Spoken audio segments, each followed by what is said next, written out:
We are so excited to welcome you to our 18th annual Ogden School District Storytelling Festival.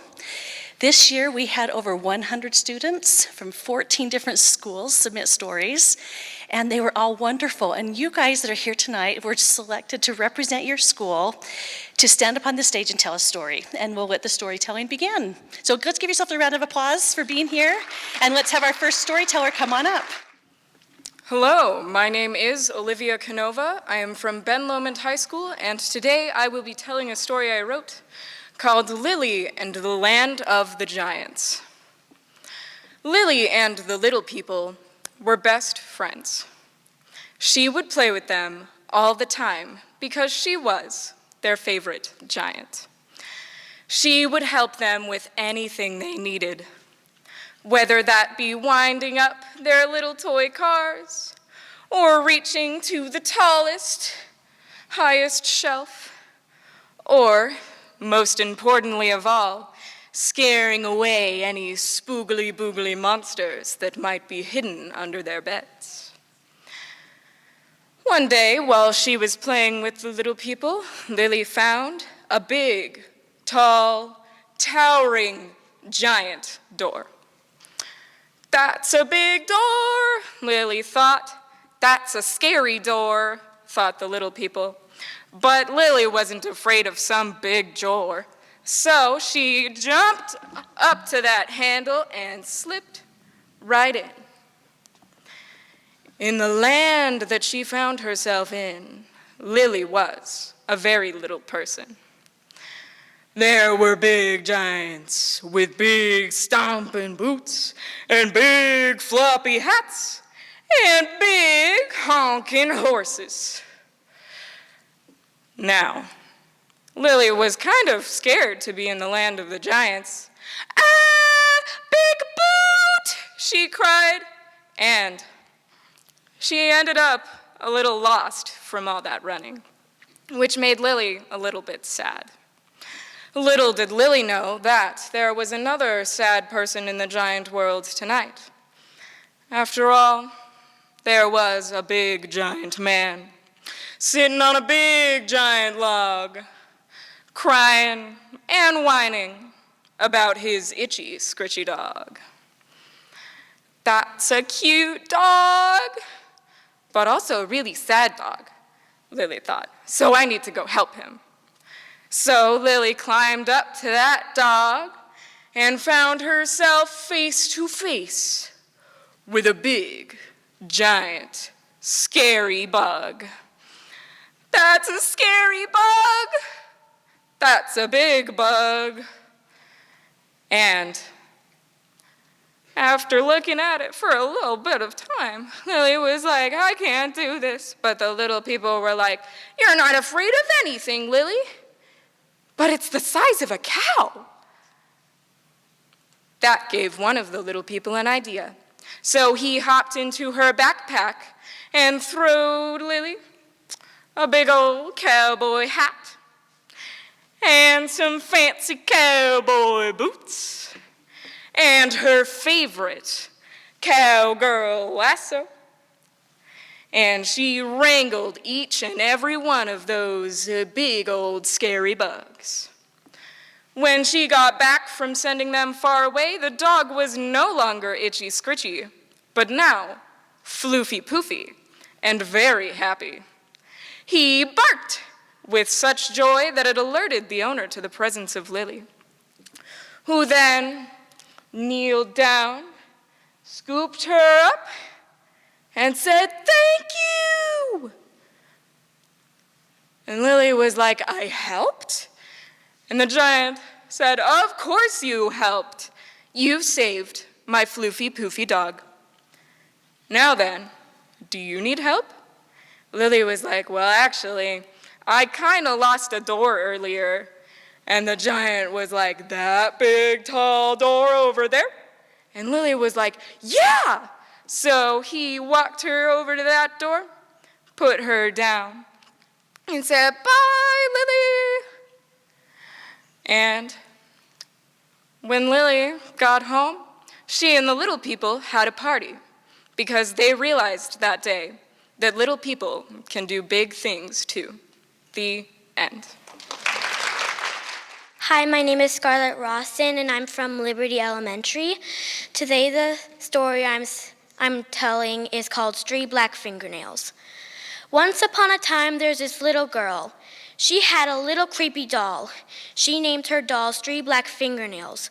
Why would she name them Three Black Fingernails? Well, when she was little, she painted 3 of her fingernails black. As she got older, she got more creeped out by the doll. When she finally got her driver's license, she drove the doll 5 miles away and then drove back and watched TV. 4 hours later, she got a phone call. She answered it. She heard a creepy little doll voice saying, "Three black fingernails 4 miles away." She got spooked out and thought it was a prank, so she hung up and did some cross-stitch. 3 hours later, she got a phone call. She answered it. She heard a creepy little doll voice saying, "Three black fingernails 3 miles away." She got a little more creeped out and hung up and went outside. 2 hours later, she got a phone call. She answered it. She heard a creepy little doll voice saying, "Three black fingernails 2 miles away." She got more creeped out. She ran into her room and locked the door and went into her closet. Then she heard a voice far but hearable away, hearing a creepy doll voice saying, "Three black fingernails in your driveway."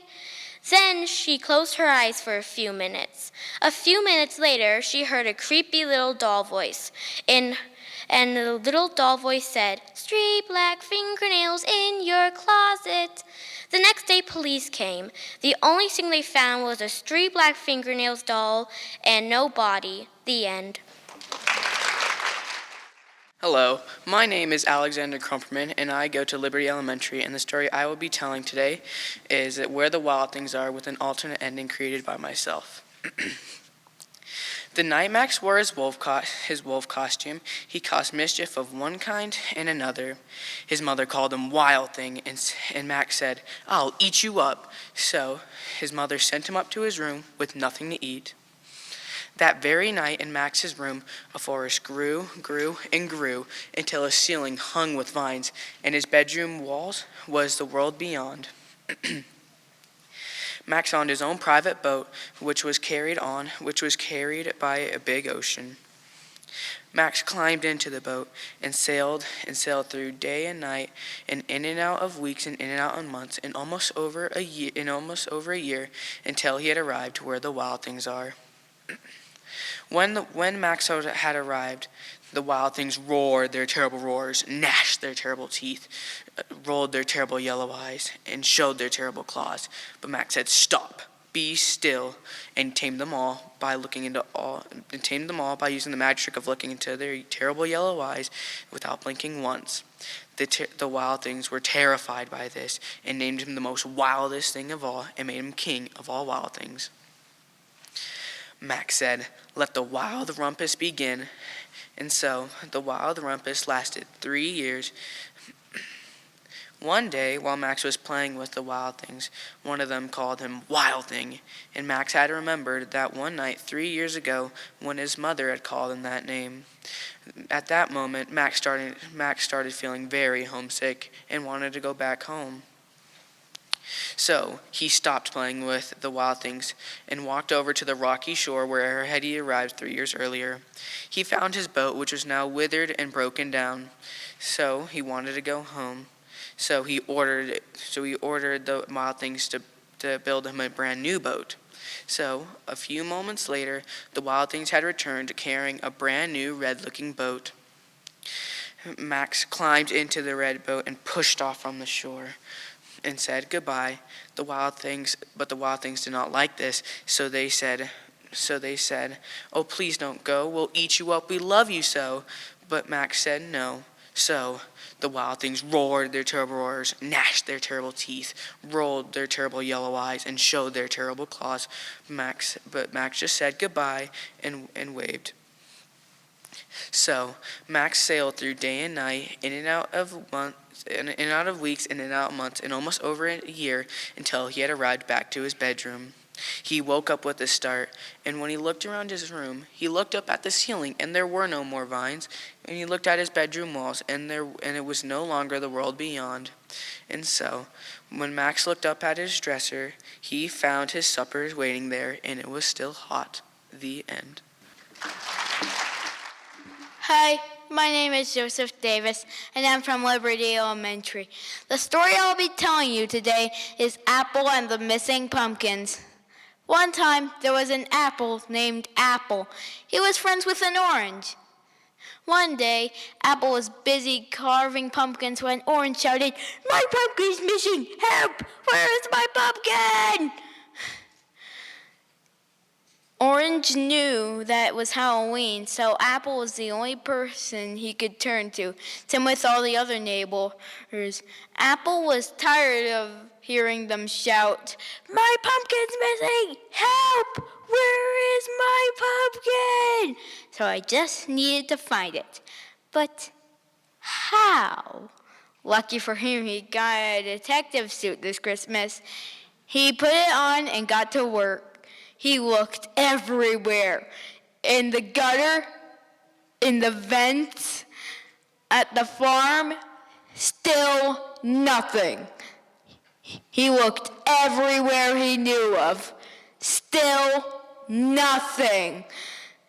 Then he saw a pig. The pig was wearing a bandit mask. The pig had stolen the pumpkins. Apple crept behind him, hoping he wouldn't be caught. The pig was friendly and would only eat hay. Hey, hey, hey, hey, hey! And the pig had in fact stolen the pumpkins. He was planning on throwing them at the neighbor's house. Apple sprang into action. He grabbed Pig, put him in the cuffs, and grabbed the pumpkins. Apple had saved the day.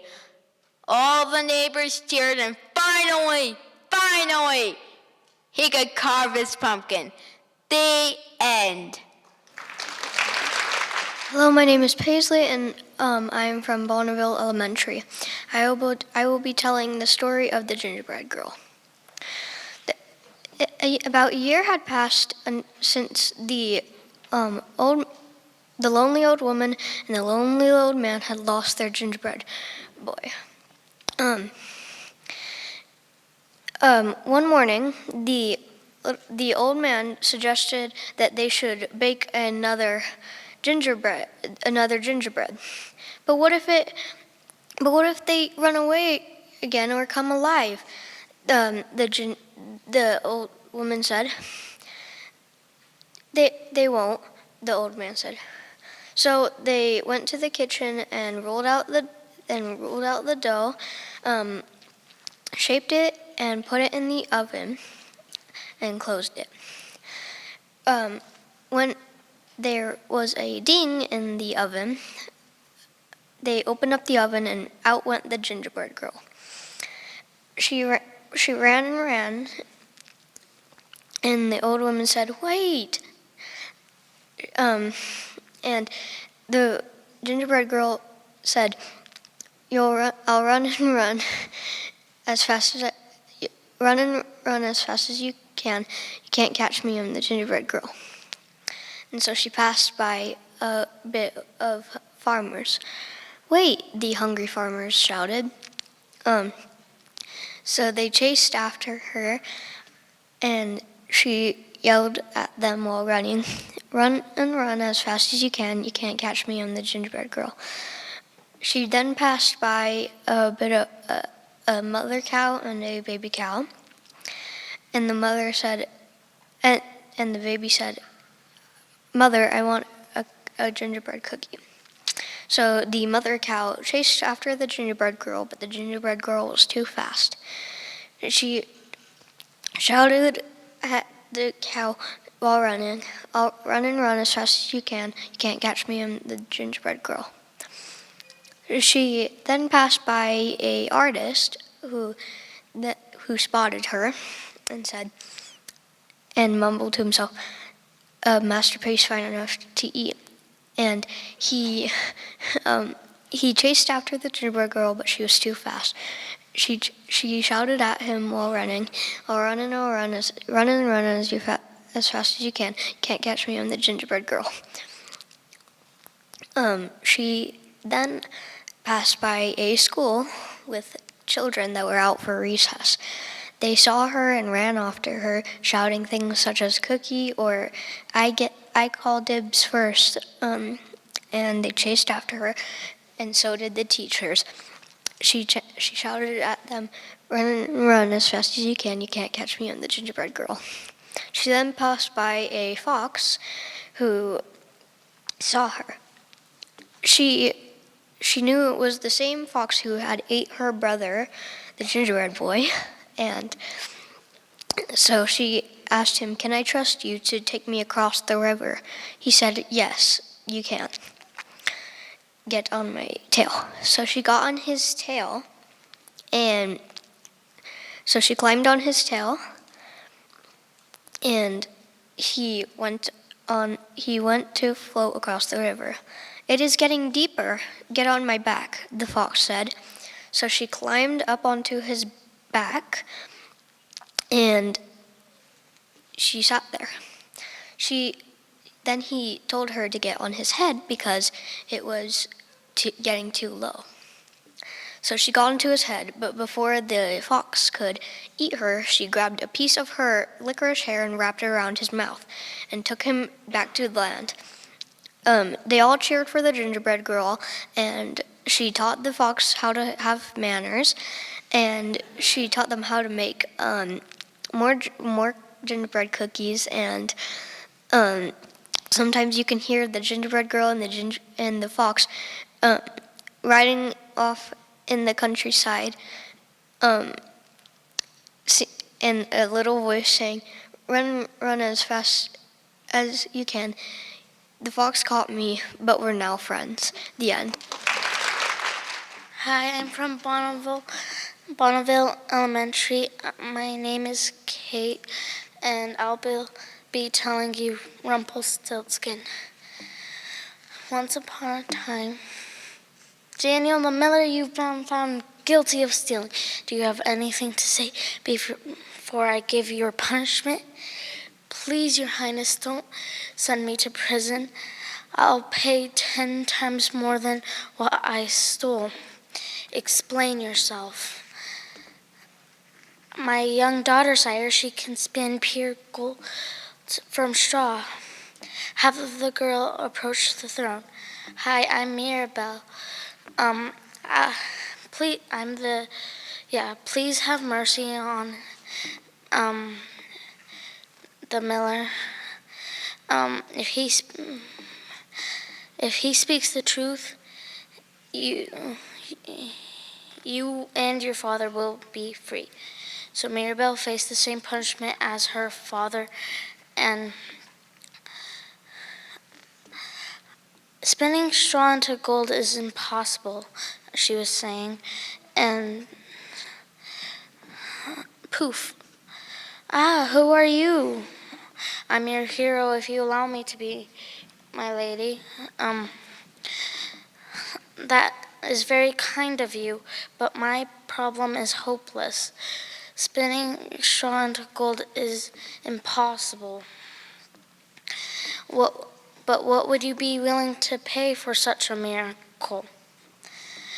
I have this necklace. It was a gift from my father's. It's a deal.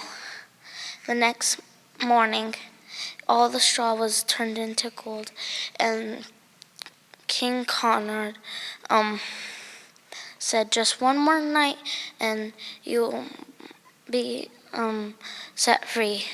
Mirabelle was thinking, how would she turn all the straw into gold again? She was not alone for long. Rumpelstiltskin said,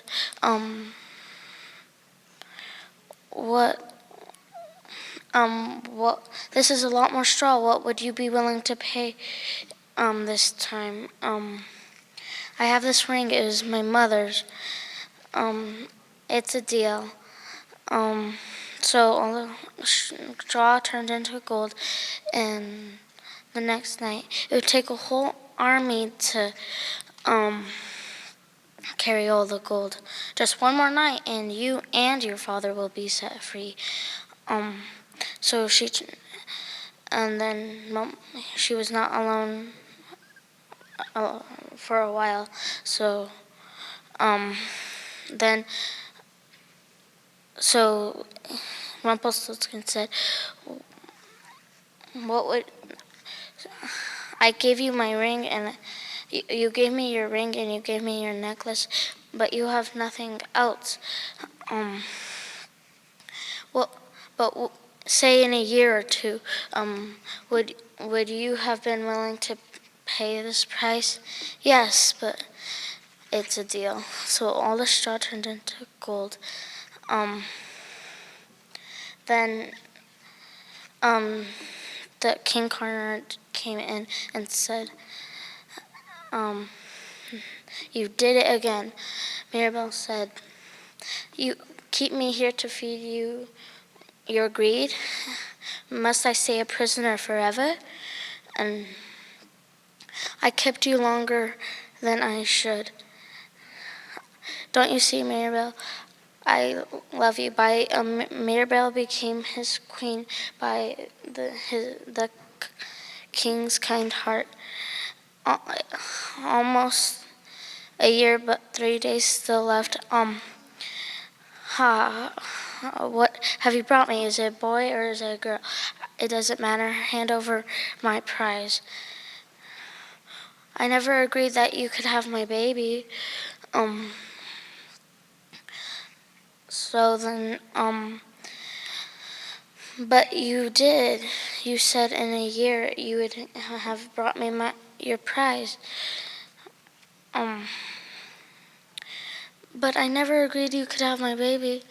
But soon I will have her, and my power is within you.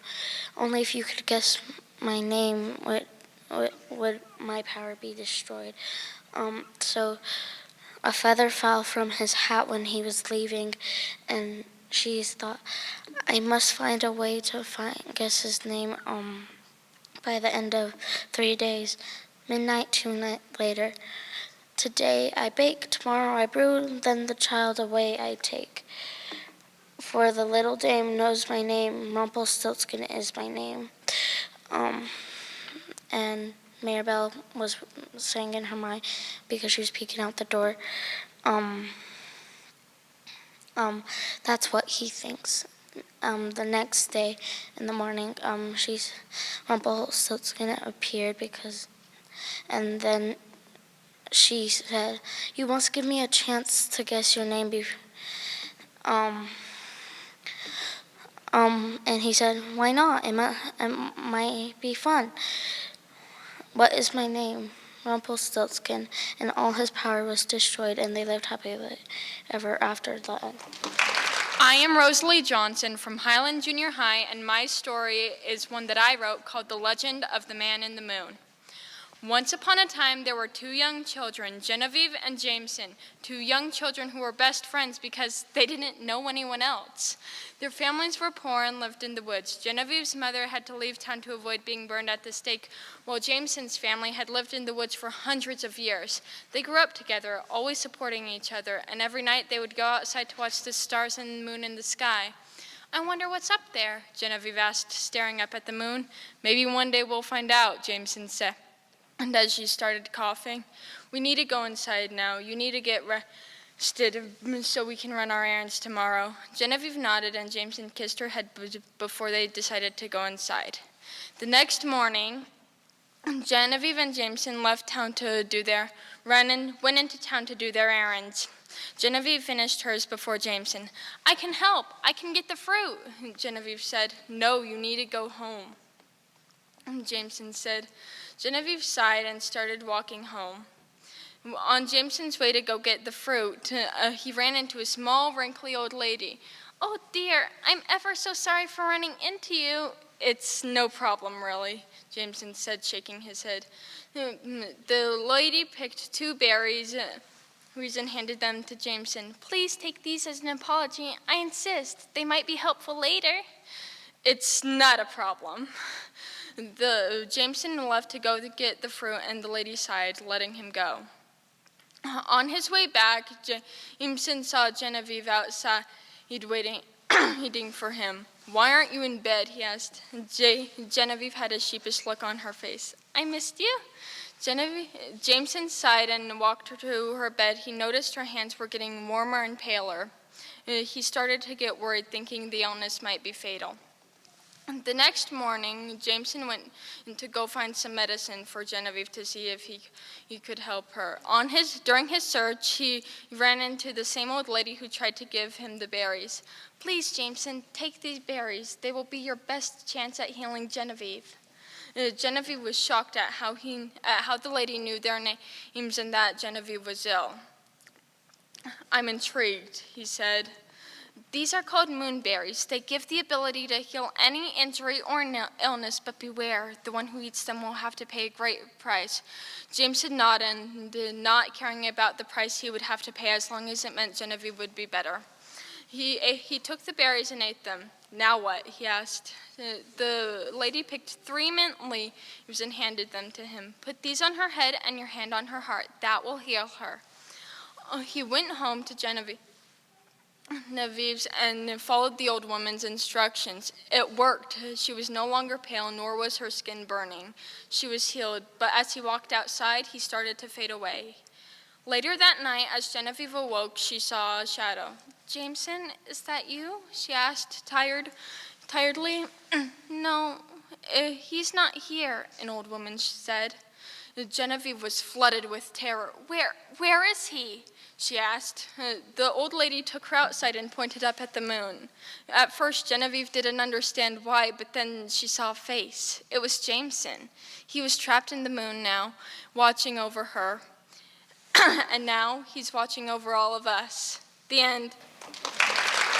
Hello, my name is Bruin Lyday, and I'm from Lincoln Elementary, and today I'm going to be telling a story that I made up.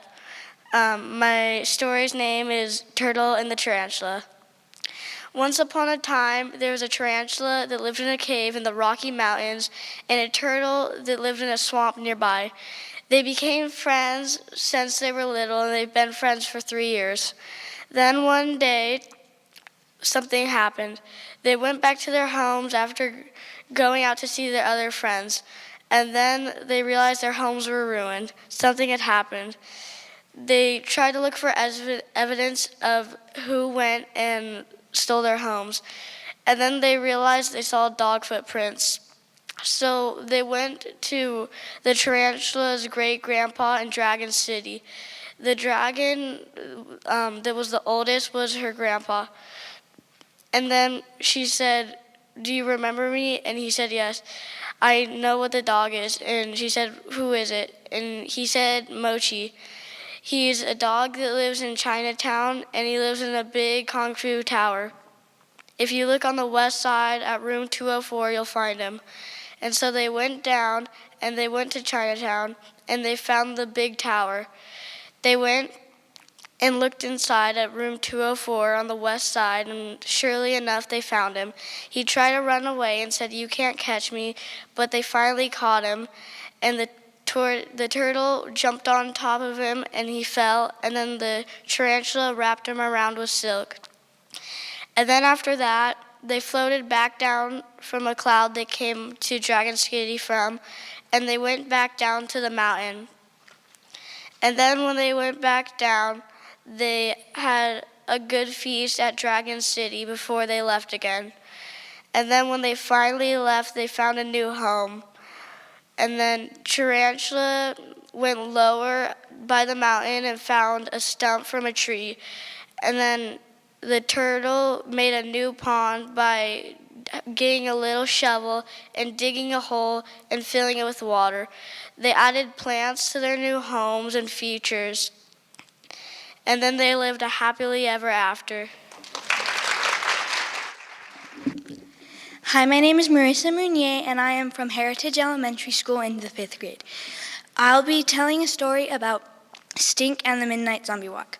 Once upon a time, there were two friends named Stink and Webster, and they were having a normal day at school until there was an announcement from the principal saying that they were going to have a Read to a Zombie Day where they got to read to the younger kids.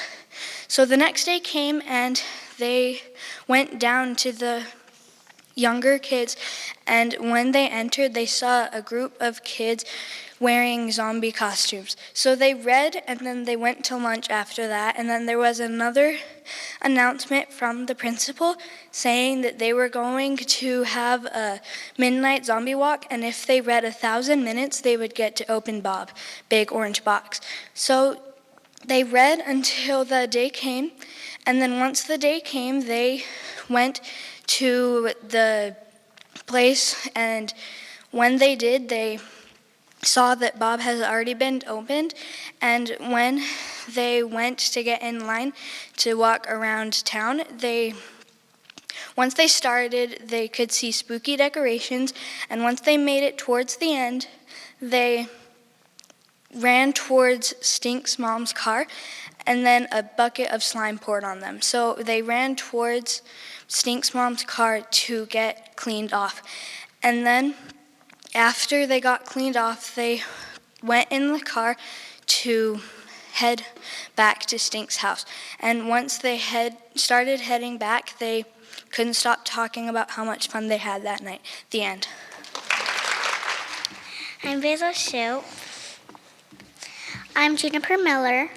And we are from Eastridge Elementary, and we're gonna tell the story Adventures in the Woods.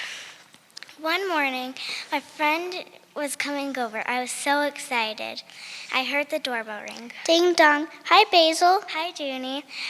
I have so many plans, but first we have to pick some raspberries for a pie. Okay. So we went in the backyard, and we got our baskets, and we were picking.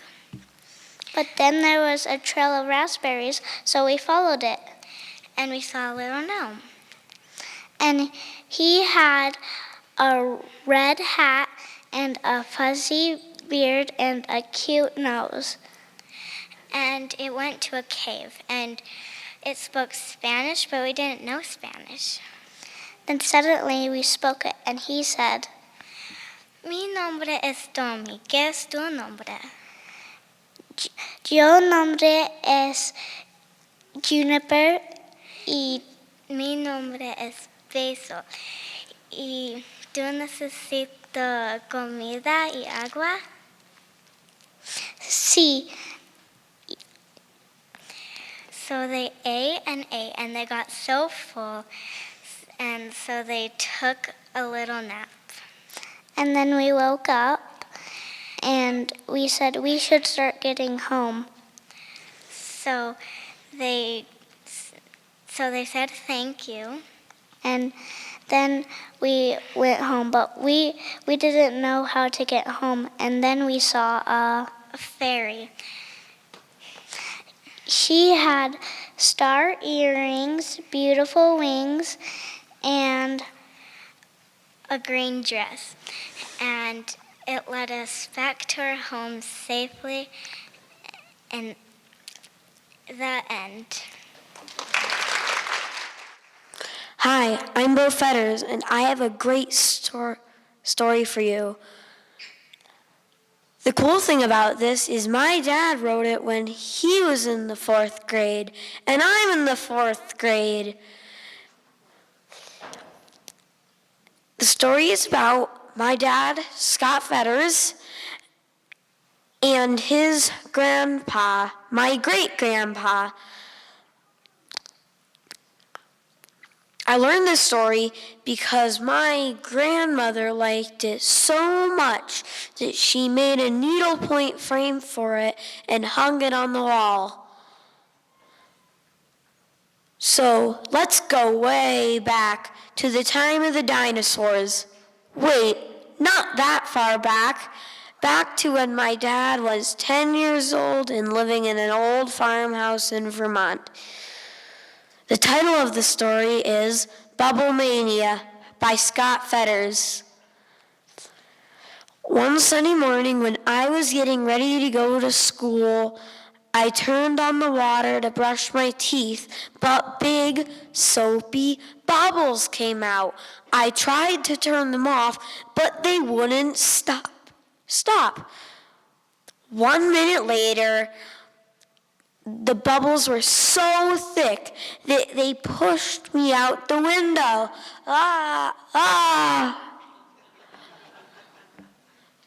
But then I realized I wasn't falling. I was inside a huge, soapy bubble. From inside the bubble, I could see my house getting smaller and smaller and smaller as a gust of wind blew me higher and higher and higher into the clouds. Wow, it's neat up here, I said to myself.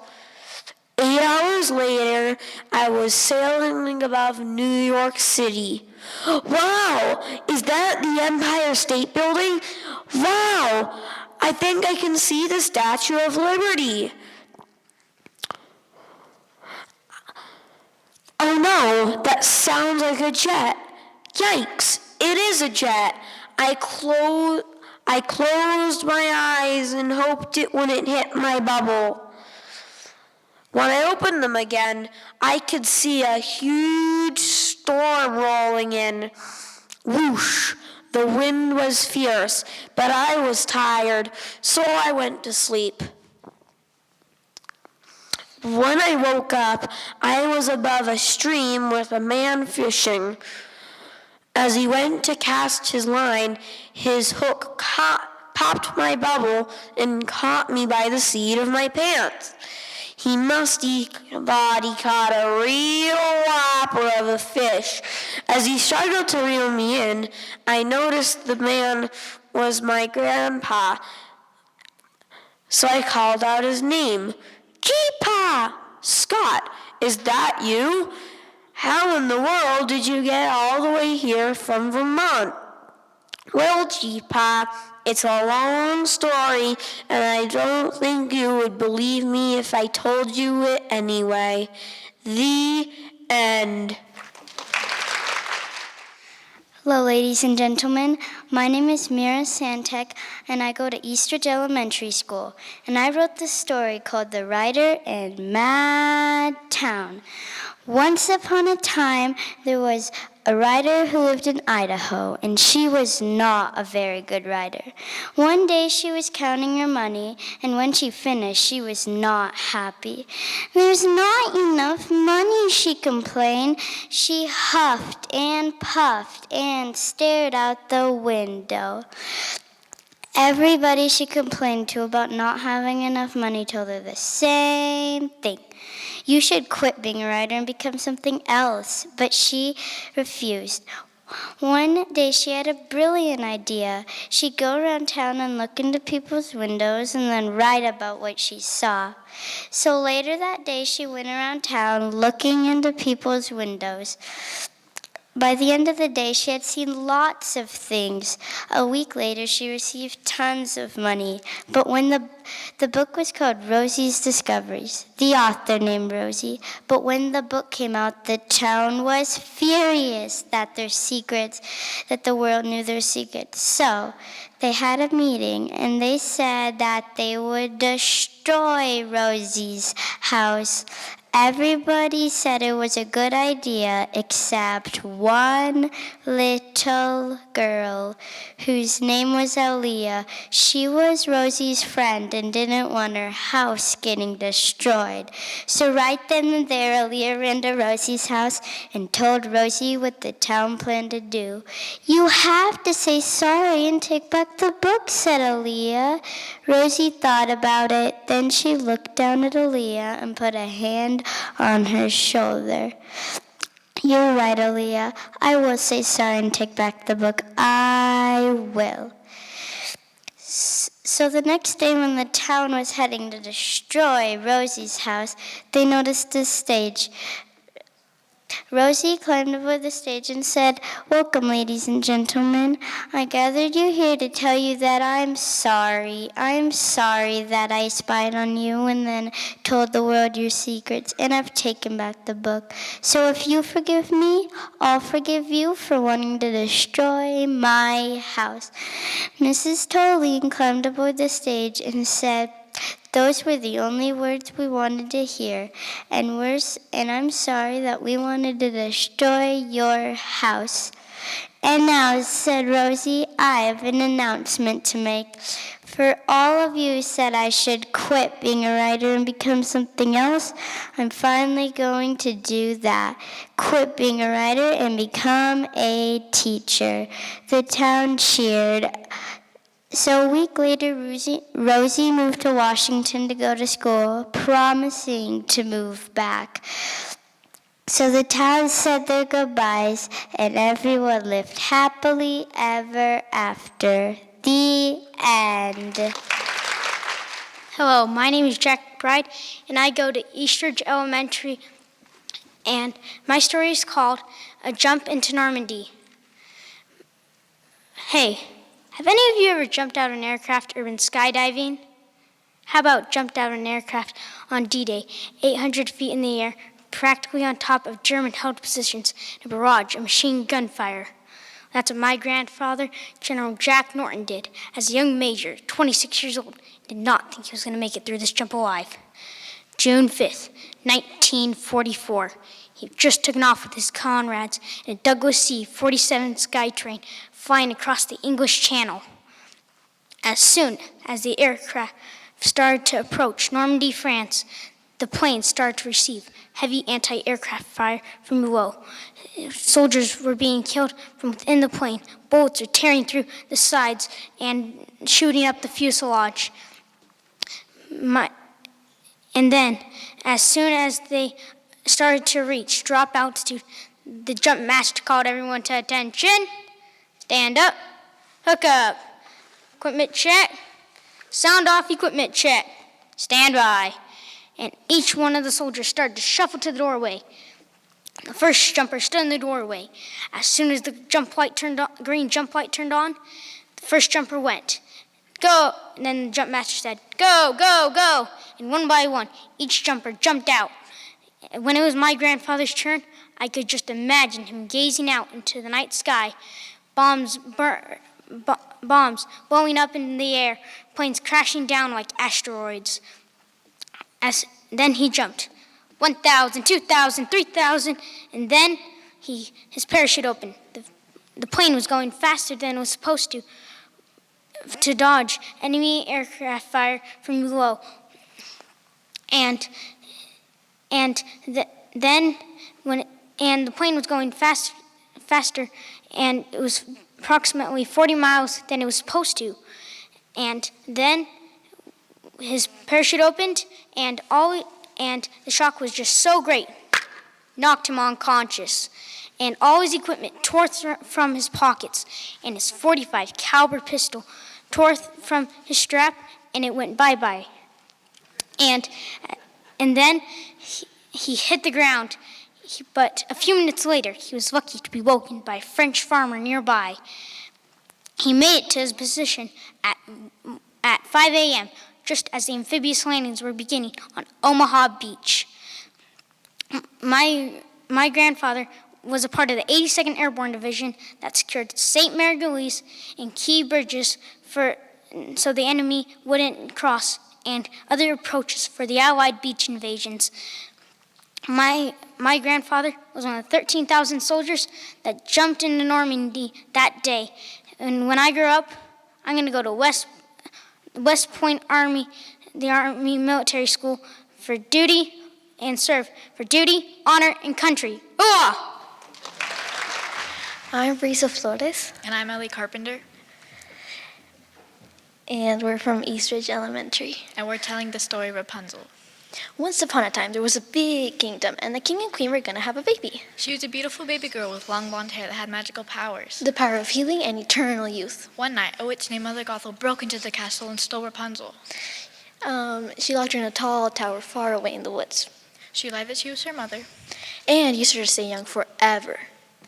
17 years later was almost Rapunzel's birthday, and all she wanted to do was go outside. So she asked her mom, Mom, can I please go outside and see the lights that shine on my birthday? Mother Gothel said, "No, Rapunzel, it's a dangerous world out there." So Mother Gothel left, and a thief named Flynn Rider climbed up the tower. He had the princess crown that he had stolen in his satchel. So Rapunzel got scared and hit him with a pan. She hid him in a tall dresser until he woke up. Mother Gothel came and said, "Rapunzel, Rapunzel, I'm back." She said, I know what I want for my birthday. I want paint instead of seeing the lights. Mother Gothel said, "Well, that's a very long trip, Rapunzel. It'll take me 3 days' time, but I will go." So Mother Gothel left, and Rapunzel hid Flynn Rider's satchel before he woke up. Rapunzel tied Flynn Rider to a chair, and then he woke up.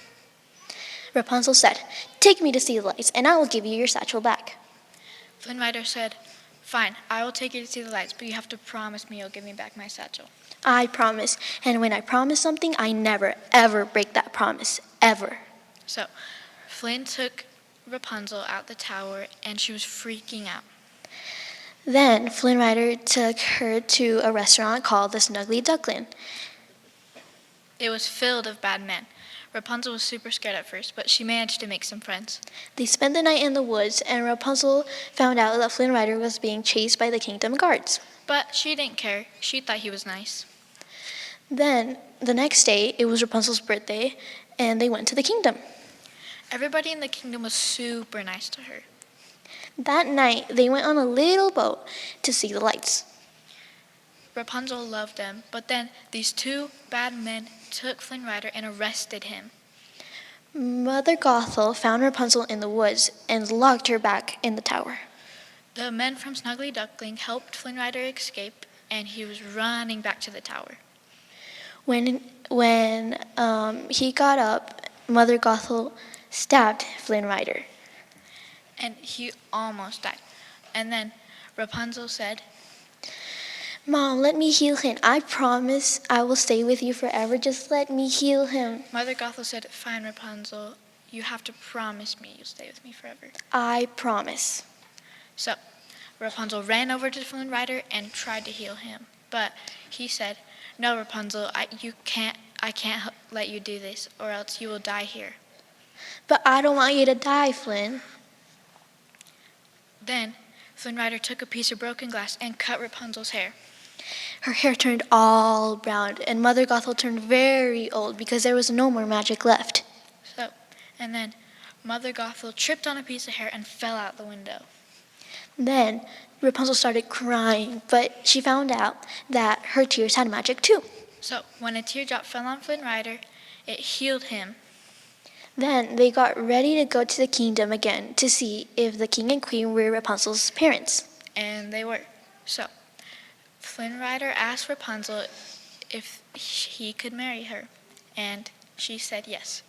So they lived happily ever after in the kingdom. The end.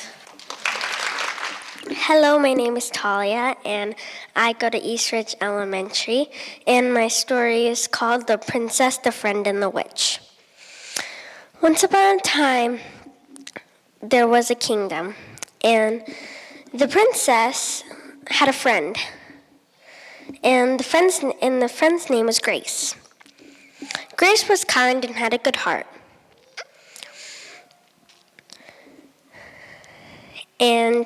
But in a far, far, far away land lived a witch. The witch heard that the princess was about to be 16. So she put a spell on her so that way she could go and she could look pretty and not look ugly. So she skipped off, and while she was skipping off, she said, "I have an idea. I'm going to make an evil plot." So her evil plot was that she was going to make her daughter and make her mine, she said. So when she saw the princess, when she got there, she saw the princess, so she grabbed her. But the princess already knew that this day had to come, so she made a plan and she met up with Grace. And they captured the witch, and then she managed to escape, but they caught her again. But the queen died. But then the witch had a good heart, and then they started to like her. So they let her free and made her the new queen. The end. Hello, my name is Madis Elias, and I go to Eastridge Elementary, and I am in 4th grade. I made a story called The Witch and the Frog. Once upon a time, there was a greedy prince. His name was Prince Hubert. The good witch didn't like greedy people, so she turned him into a frog. The prince hated his new life as an amphibian, so he started to believe that the only way to break the spell was to have a kiss from someone that is your true love. He hopped around for 5 long years trying to find someone that was as rotten and greedy as himself. Around that time, there was an especially greedy witch who stole jewels from purses and even stole the king's throne. The king never found the person who did it. So the Prince Frog knew that someone that bad had to be his soulmate. One day, the bad witch was relaxing in her jewel-covered relaxing chair in Long Grass Meadow. The goblins that were guarding her didn't notice that a little ways away the grass was rustling. It was Prince Frog, formerly known as Prince Hubert. So the Prince Frog hopped over and jumped onto the chair. He said, "Please marry me." "No," she said. So her goblins carried her inside. Later, she was dozing in her bed, and she didn't know that at that moment, Prince Frog was hopping up the stairs very quietly, hiding from the goblins, and snuck into the room. He got her attention by doing a loud ribbit to get her attention. "Marry me," he said loudly. "No," she said. "Did you hear what I said earlier? I don't want to marry a slimy old frog." So her goblins carried her away and kicked out the frog. Not giving up, the prince started thinking of a new way to make her marry him. Maybe if I tattle on the good witch, she'll think that she should be a frog too, and then he wouldn't look so bad. So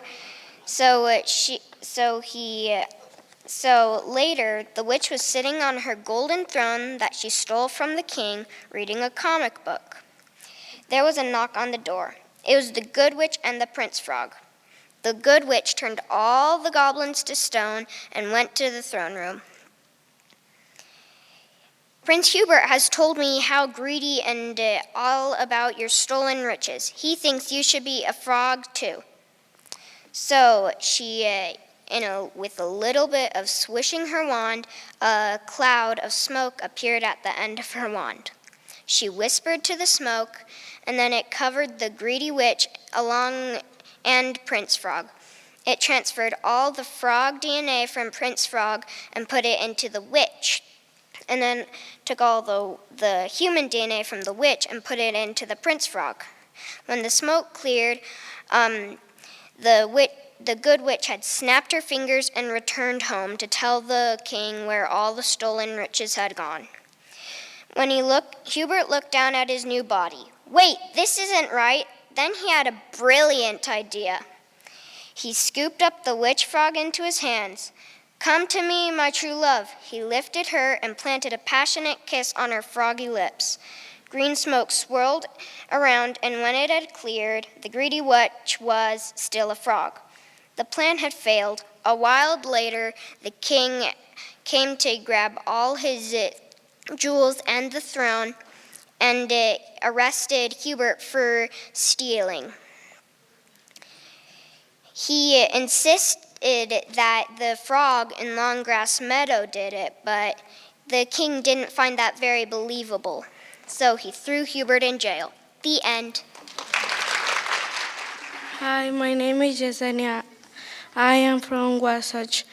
I'm going to tell you a story about Snow White.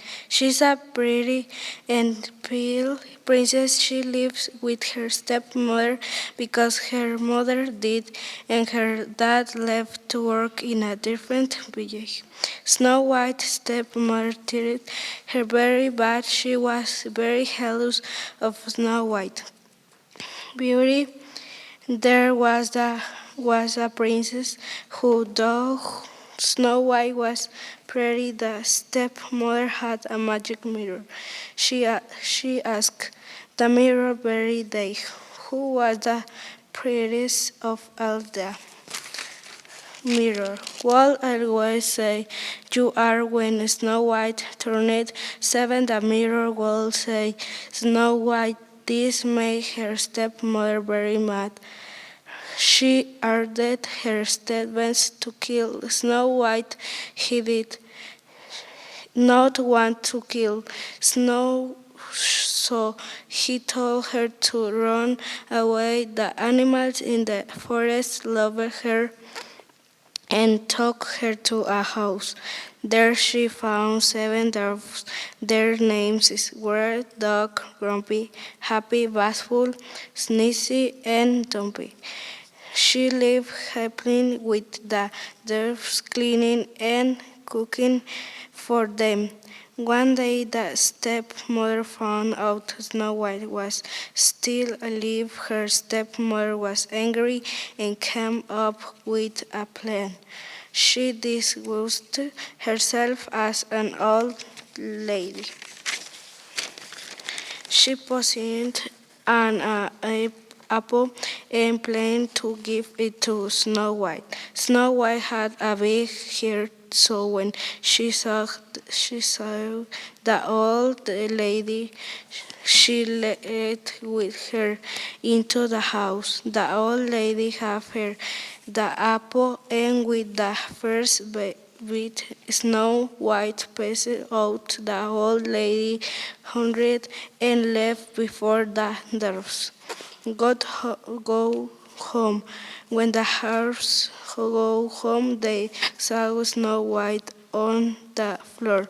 Nothing they did brought her back to life. They created a bed for her where she stayed until one magic day the prince heard of Snow White's story. He rode his horse as fast as he could to her. Bessie, he grabbed her a kiss which brought her back to life. Now I read in Spanish.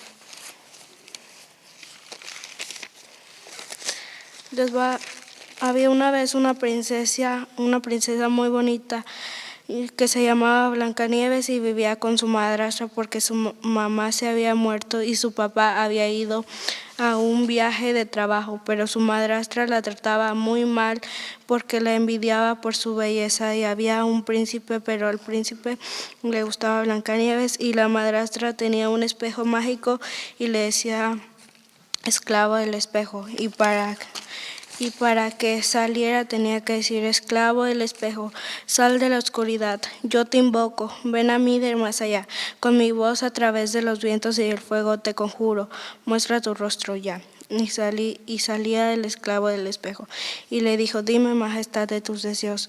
Le dice la madrastra, sabio espejo consejero, saber quién es la más hermosa. Y le contestó el espejo Blancanieves. Y la madrastra se enojó y llamó a su sirviente y le dijo que llevara el corazón de Blancanieves. pero a el sirviente le dio mucha lástima matarla, así que le dijo que se fuera de allí y también le contó lo que le dijo su madrastra. Así que Blancanieves corrió de allí y su sirviente le llevó el corazón de un animal. Y en el camino Blancanieves se encontró con muchos animales, pero los animales eran buenos con ella. Y la llevaron a una casa y allí en la casa estaba todo sucio. Habían 7 camas de 7 enanitos con su nombre, así su nombre era Doc, Enojón, Dormilón, Feliz y Estornudón. Y luego Blancanieves limpió toda la casa y hizo de comer. Luego, cuando acabó, juntó las 7 camas porque ella estaba un poco alta. Y luego llegaron los 7 enanitos y como vieron la casa limpia y olía súper rico y fueron y se fijaron al cuarto y ahí estaba Blancanieves y Blancanieves se despertó con el ruido de los enanitos y los enanitos le preguntaron su nombre y Blancanieves les contó su historia y al escuchar su historia los enanitos la aceptaron en su casa y la dejaron vivir ahí. Pero la madrastra se dio cuenta que su sirviente le había llevado un corazón de un animal y no de Blancanieves. Y entonces, un día normal, los enanitos ya se iban a su trabajo y Blancanieves le dio un beso a los enanitos y la madrastra hizo un hechizo y se convirtió en una abuelita. Hizo una manzana muy roja con el que tenía el veneno y solo una manzana. Y cuando llegó a la casa de los enanitos, ahí estaba Blancanieves y su madrastra se hizo así como que lloraba y como Blancanieves tenía un gran corazón, la dejó entrar a la casa de los enanitos y la madrastra le dio la manzana y a la primera mordida Blancanieves se desmayó. Y en cuanto se desmayó, la madrastra se fue y los enanitos volvieron a la casa y se encontraron a Blancanieves desmayada y los enanitos la tenían en una caja de muertos de cristal. Pero lo que la madrastra no sabía era que Blancanieves podía revivir con un beso y el príncipe escuchó lo que le había pasado a Blancanieves y agarró su caballo y pronto fue para allá y le dio un beso y revivió. In the end. Hi, my name is Karl, and you may call me Karl. And I've come to tell you a story. Can I tell you a story? Okay, so without shouting, you know how to say yes in sign language, yes? Go like this, make your little head, okay, make your little head, and nod. This means yes, so we can say yes without all the noise. Okay, good. Thank you. Once upon a time, there was a king. Is that a good way to start a story? Okay, I'm not going to tell you how to say no. Once upon a time, there was a king, and he liked to be called Your Majesty, or Your Highness, or King, because he didn't like his name. And he didn't want anybody to know what his real name was. And nobody knew. Nobody ever knew what his name was. But he was kind of a greedy king. Does that make sense? Yeah, there we go. Okay. And he decided one time that the peasants that lived around the castle weren't producing enough food for the kingdom. All right? And so he brought some of his henchmen and the law enforcement people in, and he said, okay, this is what I need you to do. I need you to go out to the peasantry all around, and I would like you to gather up all the grain that the peasants have. I don't care what kind of grain it is, if it's wheat or barley or oats, whatever. If it's grain, bring it in. So we can have it in the castle, and I'll dispense it, as I see fit. And that will be more just. And then we'll have food for everybody. What he didn't know, of course, that there were people in his court that were spies. Now, they were spies for the Union of Disgruntled Peasants. Now, the UDP, the Union of Disgruntled Peasants, wanted to know what the king was up to. And so the spies among the court heard everything that the king was planning to do. And so they instantly went back out to all the peasantry and let them know what the king was going to do. Well, the peasants thought about this for just a minute and decided what to do. And they worked all night long getting ready. And by morning, they were ready. And so when the sun rose and here came the law enforcement officers with their wagons. Yeah, and they drove them all around to the peasantry and says, we are here on order of the king to gather up all of your grain. It doesn't matter what kind of grain it is, just bring it all in here. Bring in all the grain, bring in all the grain.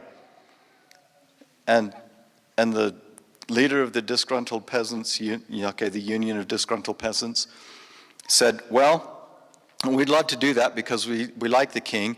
He's a good man, but surely the king is a reasonable man, and you can see that we have no grain. Look around, search everywhere, go. There's no grain to be had. And sure enough, as the law enforcement officers went around, and they searched everywhere, in every little cottage and hovel and hut, and they could find no grain. They did find, however, loaves and loaves and loaves and loaves of bread. And they went back to the king and said, "Oh, king, really, they don't have any grain. We couldn't gather up any grain. They have no grain." And the king said, well, what did they do with the grain? And they said, well, apparently they turned it all into bread. And the king said, okay, knuckleheads, go bring all the bread in. Just go out there and gather up all the bread. And of course, the spies in the court knew what the king was planning to do. And so they went out, the Union of Disgruntled Peasants went back out and told all the peasants what the king was planning to do. And so they worked all night long. And by next morning, they were ready. So when the wagons pulled into all of the little villages and the townships and that, and they said, okay, bring in all the bread. We're going to take all the bread. We're going to take that all to the castle. And the leader of the Union of Disgruntled Peasants said, well, we don't have any bread anymore. What do you mean? You had loaves and loaves and loaves of bread yesterday. Well, look around. You can see that we have no bread. Surely the king is a reasonable man and he won't force us to give you something we don't have. So they went back to the king and said, okay, king, they didn't have any bread. We don't know what they did with it, but they turned all the grain into bread. That's what happened. And the king says, oh, look, go back, okay, and get whatever they turned the bread into. And so they all went back. Right that same day, they went right back and said, okay, fine. The king says we're supposed to, get whatever you turned the bread into. And the peasant said, well, we don't have any bread because, well, the chickens ate it all. And they looked around, and sure enough, there were some very large and very kind of chickens all over the place. And they went back to the king, said they turned it into chickens, and the king said, well, gather up all of the chickens. Bring them all into the castle. And of course, the spies went back out to the peasants and told them all what the king was going to do. And they worked all night, and by morning, the peasants were ready. And they drove all the wagons into the townships and into the little villages and said, okay, we're here to get all of the chickens. And they looked around, they couldn't find any chickens, but what they did see was some very fat children.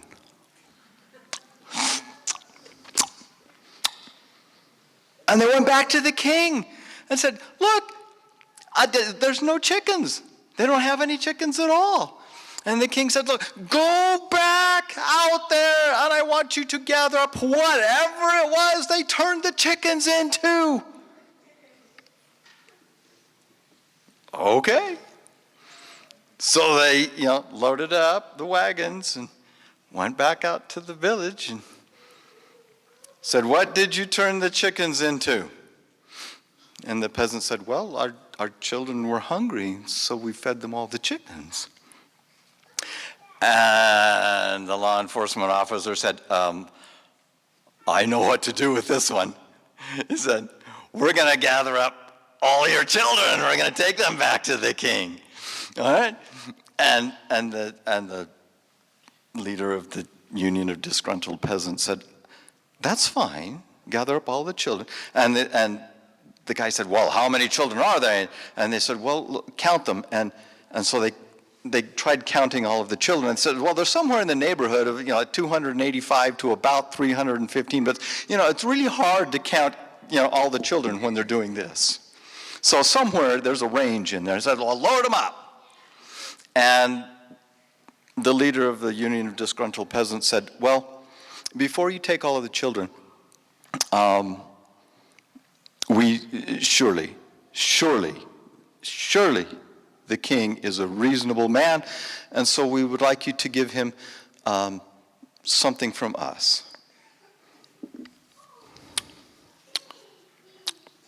Give this to the king. So they loaded up all the kids. They took them all over to the castle, and the leader of the law enforcement went over to the king and said, oh, king, they turned all the chickens into kids, and the kids are outside waiting for you to take delivery. But they said that you should have this first. There's something they want you to know. And the king said, okay, fine, great. What is this? Peasants writing to the king.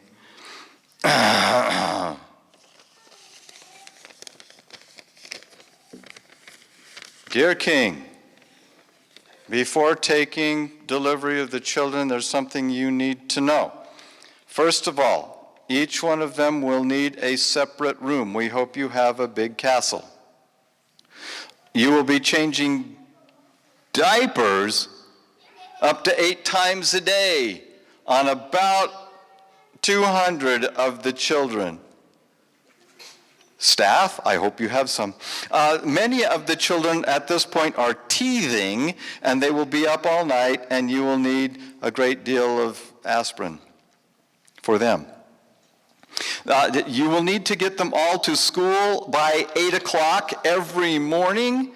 They will wake up during the night coughing. We hope you have enough cough syrup for all of them. Shoes. They will need shoes every week. They will run through them quickly. Some will need to be rocked to sleep. There is the daily bathing routine. Every child needs to be bathed every day. Hope you have enough hot water. You have to be cognizant of the lactose-free gluten allergies, nut allergies, and others that they cannot eat. You will be interrupted every 30 seconds with a question that says, why? You will have to make sure that they get to their soccer, piano, trumpet, dance, horseback riding, singing, painting lessons twice a week. Most of them have a science fair project due on Abraham Lincoln and the Statue of Liberty by tomorrow. And you have to come see all of their school plays. Some of them will be climbing out of windows at night. Some of the older boys will be racing your best horses, and they will probably ruin your carriage. Some still need braces and contacts, and they will need to be provided with casts for broken bones. Boys will climb towers by girls' long hair just to see them. Girls will pout if Prince Charming is delayed. Sometimes they will disappear for days at a time and giggle uncontrollably.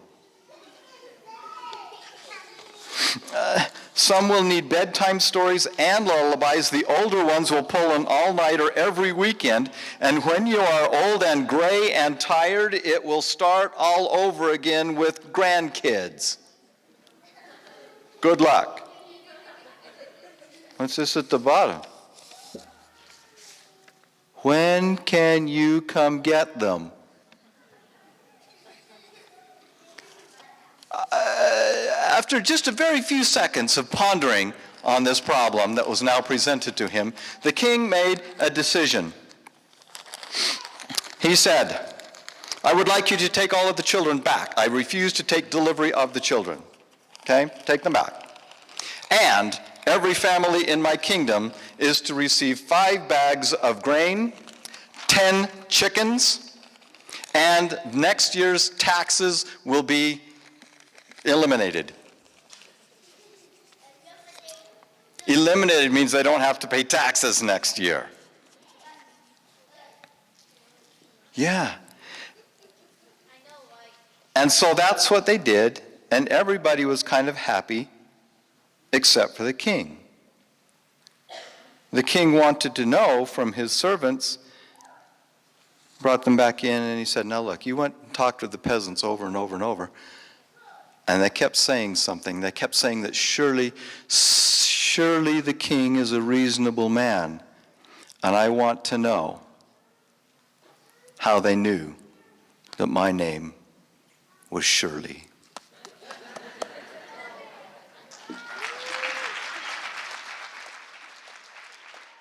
Hi, my name is Clara. My name is Penelope, and we're from Wasatch. And this story is called Elizabeth And the Wiggly Tooth. inspired by a true story. Once there was a girl named Elizabeth. Hi! And she was outside. Oh, it's such a beautiful day. Then, out of nowhere, a group of kids came running by, and she fell to the ground. When she stood up, her tooth was wiggly. When she got home, her family was in a massive food fight. When she went to go to her room, she got hit in the face with a spaghetti ball. So she went to the bathroom to clean up. When she checked her tooth, it was more wiggly. So she tried pulling it and pulling it. But it didn't come out. So she went to sleep. The next day, when she went to school, she showed all her friends her tooth. Look, I have a wiggly tooth. They were yelling at her to pull it out. I can't. So she went to the bathroom to pull it out. When she yanked, it came out. So she went to the classroom to show her teacher her Look, tooth. Miss Applewood, my tooth came out. The class started clapping and cheering. Woo! So her teacher gave her a baggie to put her tooth in. When she got home, she put her tooth under her pillow and went to sleep. The next day, when she woke up, she got $5. The end. Hi, my name is Emily McBride, and I go to Wasatch Elementary. The story I'm telling you today is Potato. Up in our mountains long, long ago, there was this little cottage. And in that little cottage was a little old lady. The little old lady, if you went on her trail and knocked on her door, she would give you a treat. She also liked sitting on her bench. One day when she was sitting on her bench, she felt this gust of wind. Whoosh! She had an idea that she could make some homemade stew. She went inside, she got a basket and a flashlight. She went to her garden, she picked up potatoes, tomatoes, and pumpkins. One was the perfect size for a bowl. Usually when she makes stew, she goes down in the forest and gets some twigs, wildflowers, and wild berries. Then she got them. When she was coming back home, it was getting dark. She turned on her flashlight, and it was glitching. She hit it 3 times. Then the lights went out. Poof! She turned around and she started walking. She stumbled over something. She brushed herself off. She thought she dropped a few things. So she picked up tomatoes, pumpkins, twigs, wildflowers, and wild berries. And she picked up 1 small potato and 1 big potato. She hit her light 3 more times to give her a safe way home. When she started walking home, and when she got home, she put water on the oven to boil. When the water on the oven was boiling, she heard this knock on the door. Knock, knock, knock. She thought it was just the wind. Then when the water was done, she chopped up her vegetables. She put them in her water. Then she heard the rat-a-tat-tat. She kept on stirring her stew. With her her stew was done. With her big metal spoon, she scooped it out and put it in her pumpkin. When she was done eating the stew, and she said, "That's a yummy stew." She went to bed, and when she went to bed, she heard this crack, crack, crack, and she thought it was just a branch breaking off of a tree because of the wind. She got scared. She put the covers over her head. Then she looked with one eye because she thought something was over her. She thought it was just her dog. It was a ghost. The ghost went behind her back and pulled out a potato. He's like, "Is this your potato?" She said, "No, this is not my potato." He's like, "This is your potato. You ate my toe." The end. Hi, I'm Juniper Richards. Hi, I'm Julia Porter. And we go to Wasatch Elementary. We will be telling a fable. The Parrot and the Cat. One day, a beautiful parrot was flying through the forest when she saw a candy bar on the ground. "Look, a candy bar," she said, and she swooped down and put it in her mouth. The parrot did not notice a large cat hiding in the bushes next to the candy bar. The cat was very upset that the parrot took the candy bar. "That should be my candy bar, my candy bar." So the cat thought and thought of ways to get the candy bar back. Finally, she had a great idea. She approached the parrot and started saying charming words. "Oh, parrot, you were so beautiful. In fact, I think you might be the most beautifulest parrot in the whole world. Oh, parrot, you are so funny. In fact, I think you might be the most funniest parrot in the whole world. Parrot, you are so smart. In fact, I think you might be the smartest parrot in the whole world. Parrot, I bet you might have the most amazing voice. Would you please sing me a song?" It worked! And the moral of the story is beware of flattering words, or you might lose a candy bar. The end.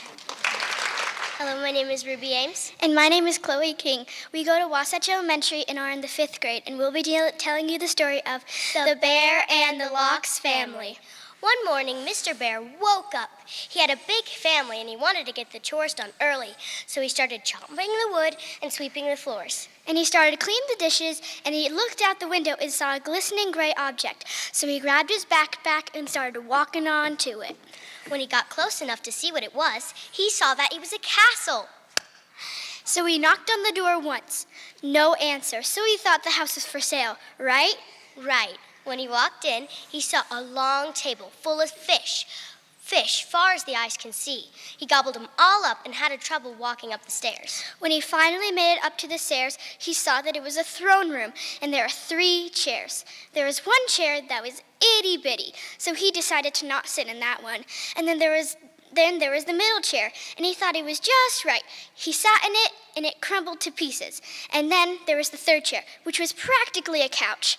He sat in it, and he felt very relaxed and decided to take a nap. When he woke up to a bang! And he saw a figure with a black mask coming towards him. So he picked him up and threw him out the window. Into the pool, of course. This is a kid's story. Your turn. He felt so sad because he realized the house wasn't for sale, and if it was, the person would never sell it to him because he just threw him out the window. So he decided to sulk on the couch. And then he heard another bang, and then he saw 3 blonde, blue-eyed figures coming towards him. They ran up and hugged him. And they said, "Thank you for saving our house from the burglar." Thank you so much. He was very confused, and he felt very happy. But then he felt very sad because they would never give him the house now. He started walking away. Wait! Come back! We have a very small family and a big house. And we have a very big family and a small house. Want to trade? House? Sure. It's a done deal. The end. Hello, my name is Esther, and I go to Newbridge, and my story is called Tiger Can't Sleep. Cozy bed, time to sleep.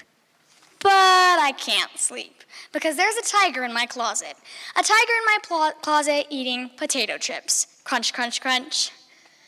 Shh, will you please be quiet in there? I tell the tiger. I'm trying to sleep. Oops, tiger, a story. Tiger will be quiet now, the tiger says. Everything is quiet. I try to sleep, but then I hear bounce, bounce, bounce. Shh, didn't you hear me? I'm trying to sleep, I tell the tiger. Will you please be quiet in there? Oops, tiger, a story. Tiger will be quiet now, the tiger says. I walk back to my bed and climb in. I try to sleep. Then I hear kerthump, kerthump, kerthump, kerthump, kerthump, kerthump, kerthump, kerthump. Ouch! I can't sleep because there's a tiger in my closet trying to do a cartwheel and falling down again.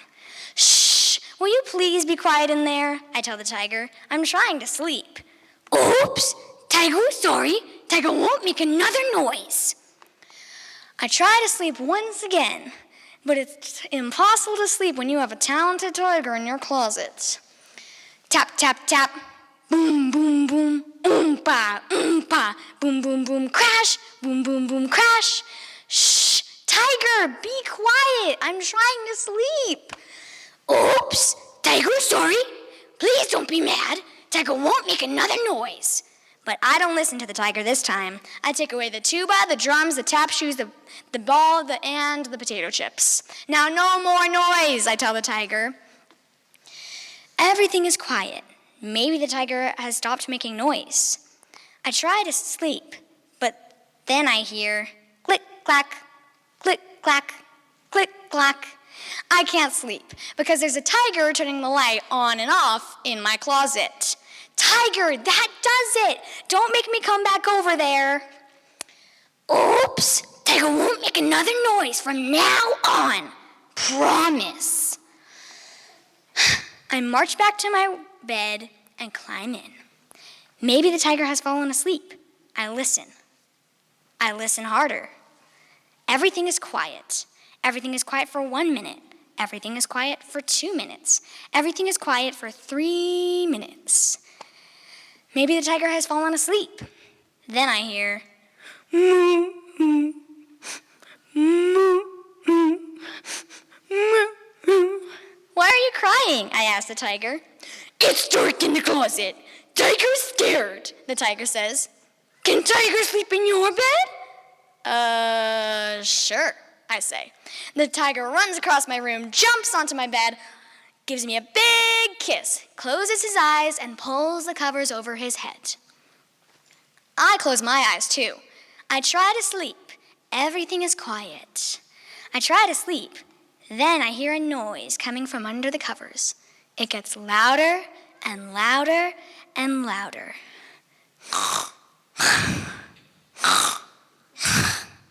I can't sleep because there's a tiger snoring in my bed. The end. I'm Allie Stark. And I'm Olivia Geddes, and we're in 8th grade at Mount Ogden Junior High School. And today we're going to present to you the story of Tacky the Penguin. Written by Helen Lester, illustrated by Lynn Munsinger. There once lived a penguin on a nice icy glacier. He shared this with his friends. His companions were Goodly, Lovely, Angel, Neatly, and Perfect. The bird's name was Tacky. He was an odd bird. Every morning, Goodly, Lovely, Angel, Neatly, and Perfect greeted each other nicely and quietly. Every morning, Tacky greeted them with a hearty slap on the back and a loud, "What's happening?" Goodly, Lovely, Angel, Neatly, and Perfect always marched. 1, 2, 3, 4. 1, 2, 3, 4. 1, 2, 3, 4. Tacky always marched. 1, 2, 3, 4, 2, 3, 6, 0, 2.5, 0. Goodly, Lovely, Angel, Neatly, and Perfect always dived so gracefully. Tacky made a splashy cannonball. Goodly, Lovely, Angel, Neatly, and Perfect always sang such pretty songs like Sunrise Over the Iceberg. Tacky always saying songs like, "How many toes does a fish have?" Tacky was an odd bird. Then, one day, in the distance, they could hear the thump, thump, thump of feet. This could mean only one thing. The hunters were coming! They came with their maps and traps and rocks and locks. They were rough and tough. And as they came closer, you could hear them chanting. "We're gonna catch some pretty penguins and march them with the switch and sell them for $1 and get rich, rich, rich." Goodly, lovely, angel, neatly imperfect ran to hide behind a block of ice. Of course, Tacky stood all alone. And the hunters marched right up to him and said, "We're gonna catch some pretty penguins, march them with the switch, sell them for $1 each and get rich, rich, rich." "What's happening?" said Tacky, giving one of the hunters an especially hearty slap on the back. "We're gonna catch some pretty penguins, that's what's happening." "Penguins? You mean those birds that march in such strange lines?" And then he marched. 1, 2, 3, 4, 2, 3, 6, 0, 2.5, 0. The hunters looked confused. "Do you mean those birds that dive gracefully?" And then he did a splashy cannonball, got the hunters all wet. "Do you mean those birds that sing such lovely songs?" And then from behind the block of ice came the voice of all of his companions, singing as horribly as they could. "How many toes does a fish have? How many wings on a cow? I wonder, yep, I wonder." The hunters dropped their maps and traps and rocks and locks. They did not look so rough and tough. They ran away. This could not be the land of the pretty penguins. Goodly, lovely, angel, neatly imperfect hugged Tacky. Tacky was an odd bird, but a nice bird to have around. My name is Elliott Alexander, and my story is The Empty Pot. A long time ago in China, there was a boy named Ping, and he absolutely loved flowers. Anything he planted would burst into bloom. Up came flowers, bushes, and even big fruit trees, as if by magic. Everyone in the kingdom loved flowers. They planted them everywhere, and the air smelled like perfume. The emperor loved birds and animals, but flowers most of all, and he tended to his own garden every single day. But the emperor was growing old. He would soon need to find a successor to the throne. But who would his successor be, and how would he choose? Because he loved flowers so much, he decided to let the flowers decide. The next day, a proclamation was issued. All the children in the land would come to the palace and be given special flower seeds by the emperor. And whoever can give me their best, he said, in a year's time will be crowned the new emperor. Children from all over quickly came to the palace to get their seeds. All the children's parents wanted them to be chosen, and all the children wanted them to be chosen too. All the children arrived at the palace to get their seeds. When Ping received his seed, he was the happiest child of all. He was sure he could grow the most beautiful flower. When he got home, he planted the seed in rich, black soil. Then he watered it. He couldn't wait to see it sprout, grow, and blossom into a big, beautiful flower. A week passed, and it still didn't sprout. He didn't think much of it. He just thought it was a little delay. Another week passed, and he was growing very worried. He took a bigger pot with rich black soil and carefully transferred the seed. He kept watering it until 2 months passed, and it still did not sprout. He had no idea what was going on, but he was growing very, very worried. By and by, a whole year passed. When Ping Ping was very nervous that all the children would make fun of him because for once he could not get a flower to grow. One of his clever friends ran by and said, "Ping, you're not really going to the emperor with an empty pot, are you? Why couldn't you grow a big, beautiful flower like mine?"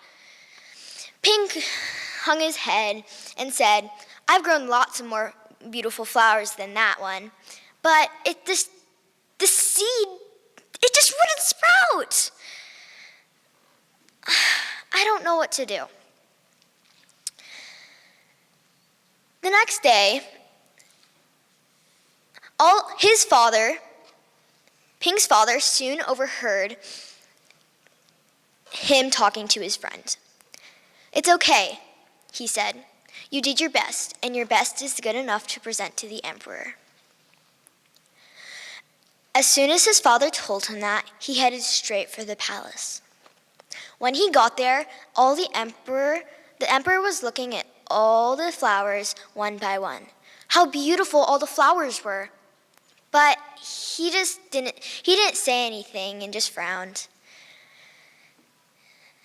But when he got to Ping, he started to little bit smile. And then he asked, "Why did you bring me an empty pot?" Ping hung his head and started to cry. "I planted the seed and watered it every day, but it just wouldn't sprout. I cared for it, I moved it in a bigger pot, it just wouldn't sprout. I tried and tried, it just wouldn't grow. And here I'm talking to you with an empty pot." The emperor started to smile and replied, "I have found him. I have found the one being worthy of being the emperor. For all of those seeds, I don't know where you got them. Because all the seeds that I gave you had been cooked, so it was impossible for them to grow. I admire Ping's great courage to come before me with the empty truth. And now I shall reward him with my entire kingdom and make him emperor of the land." The end. My name is Georgia Packham, and I'll be telling this story, Hooray for Wadney Wat. Poor Wadney Wat. His real name was Rodney Rat, but he couldn't pronounce his R's. To make matters worse, he was a rodent. A wodent. "What's your name, Wadney?" the other rodents teased. "Wadney Wat," he replied. "What's another word for bunny?" they asked knowingly. "Wabbit," he mumbled. "And how does a train travel?"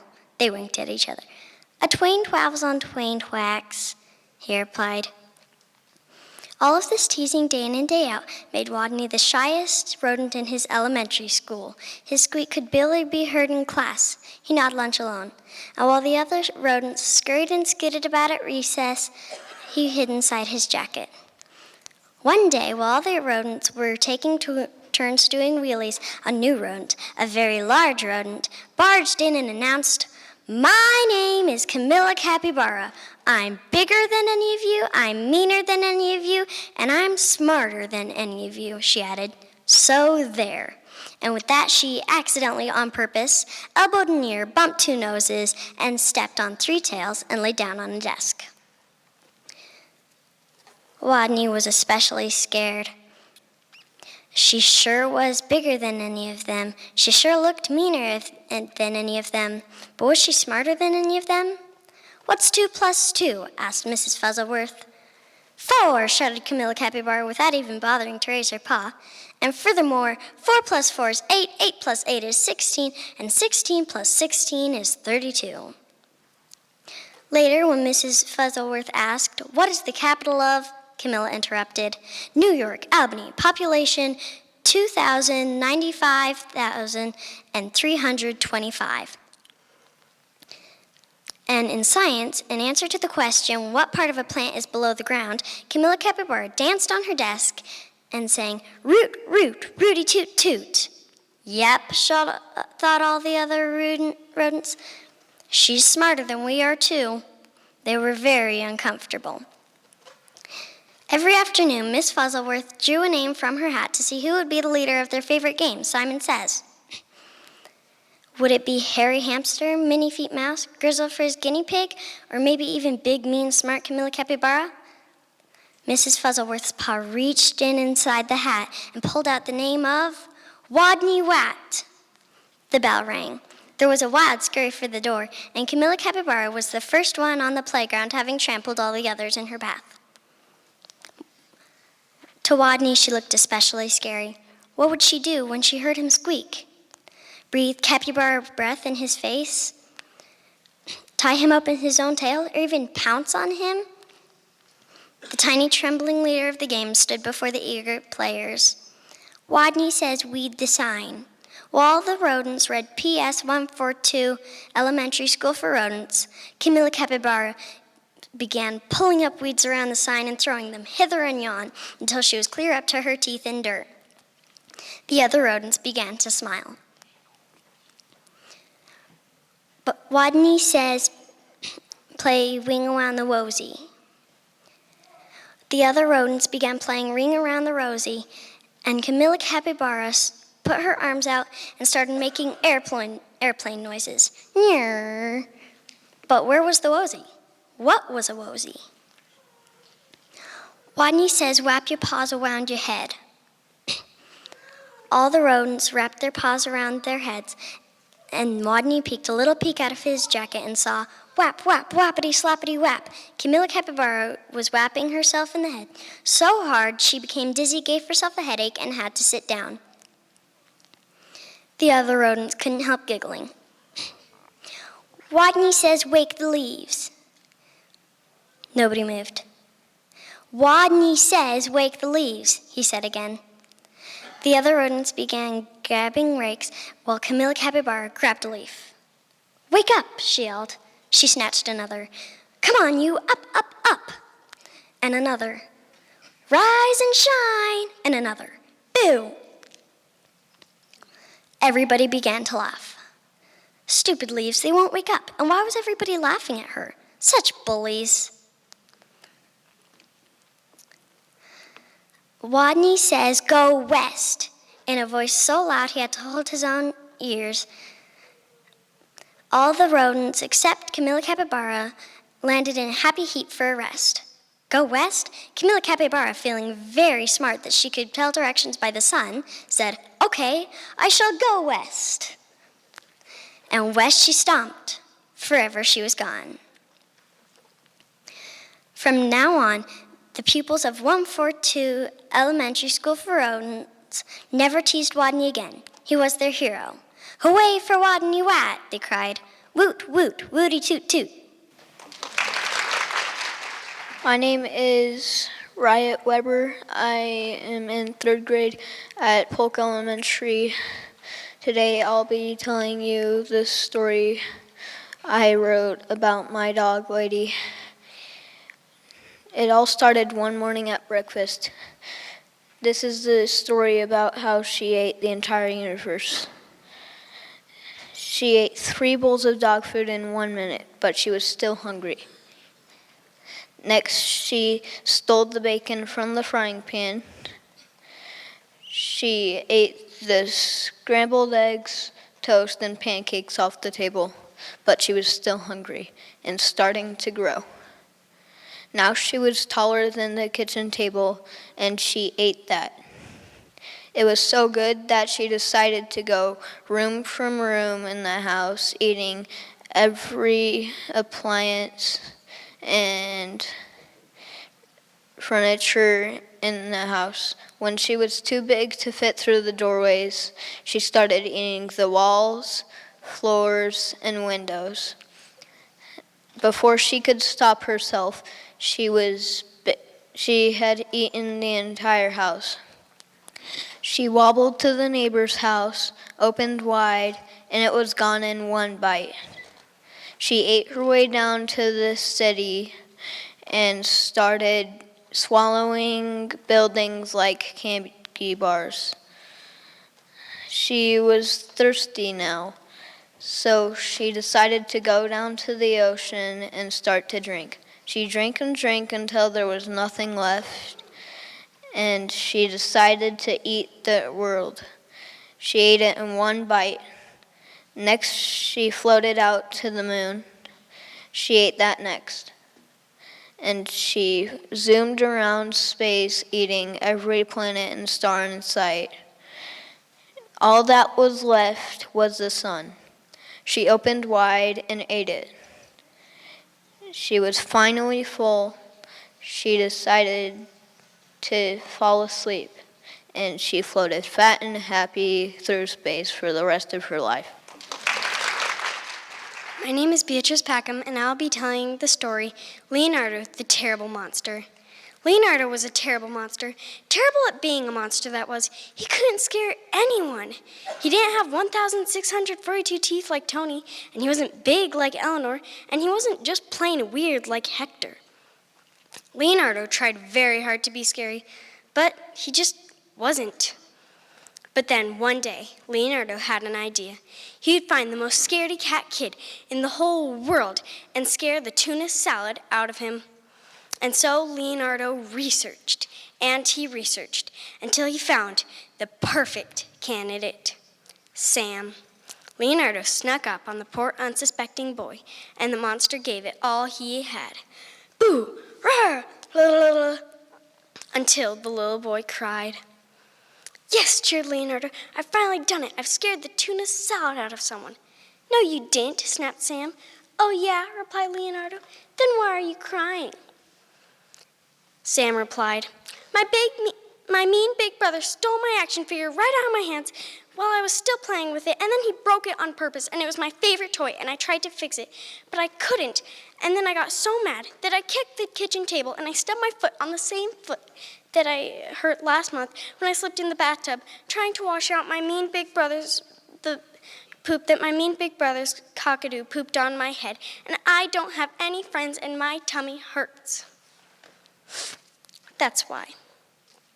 Then Leonardo made a very big decision. Instead of becoming a terrible monster, he'd become a wonderful friend. But that didn't necessarily mean that he couldn't try to scare his friend every now and then. My name is Emily Davis. I am from Shadow Valley Eagles Elementary, and I am in 3rd grade in Mrs. Bailey's class. My story is called The Leprechaun Chase. Once upon a time, there were 2 T-Rexes. They were friends. One of the friends pushed the other friend out of the aircraft. Then, luckily he had a parachute, so he pulled the little thingy that he had. And his parachute went up. And then he fell into a tree, which was unfortunate. But he saw a monkey with a red fire hat, a giraffe with a purple and pink umbrella, and an elephant with purple and pink pajamas with orange polka dots, and then a mouse with a rainbow scarf. They all became friends, and the mouse went to the T-Rex and chewed him out of the tree so he wouldn't be stuck anymore.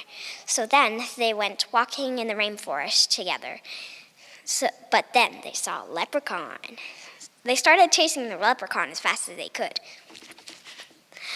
But the leprechaun was too scared because they were so big. So they went to a lab and got shrunk on down. Except for the mouse and the monkey. They were small enough. So they got shrunk down. Then they went to the leprechaun, and the leprechaun went to them and gave them gold. They only wanted the gold because they had a friend in Australia, which was an ostrich. The leprechaun had a friend in Australia too, so they got some gold, and they all flew off on the airplane together to see their friend ostrich and the other leprechaun. And they flied off into the distance together. And that is the end of my story. Hi, I'm Tate Browning from Shadow Valley Elementary School, and I will be telling the story The Wolf's Chicken Stew by Kiko Kazaw. One day, Mr. Wolf was sitting in his cottage thinking of what to do for the afternoon. He had many hobbies. Painting? Knitting? How about archery? He thought. Or cooking. Ooh, that was a good one. At the thought of cooking, his stomach rumbled. What should I have for dinner tonight, he thought. Should I try for Little Red Riding Hood again? No, my voice isn't squeaky enough. Should I go for the Three Little Pigs? I don't think I could sneeze well enough. Then he had an idea. Why not the chicken at the end of the road? I'm sure she would make a great chicken stew. So the next day he snuck down the dirt road and spotted Mrs. Chicken, ducking from tree to tree. Just as he was about to snitch her, he had an idea. What if I could fatten up the chicken before I eat her? He thought.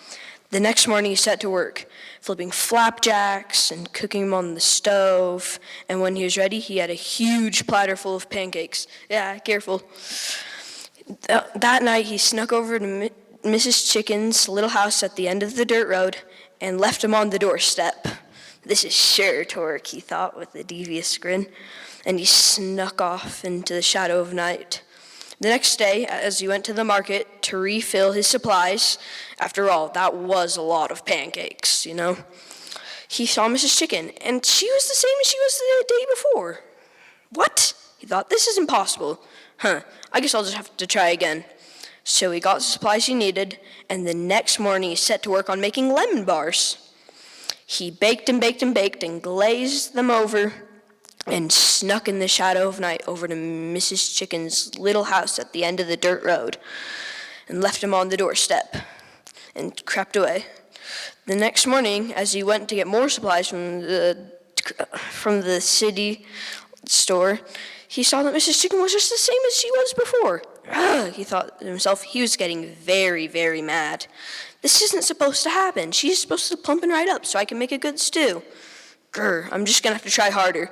So the day after that, he tried cinnamon buns and banana split and brownies and so on and so forth. Almost every dessert you can think of.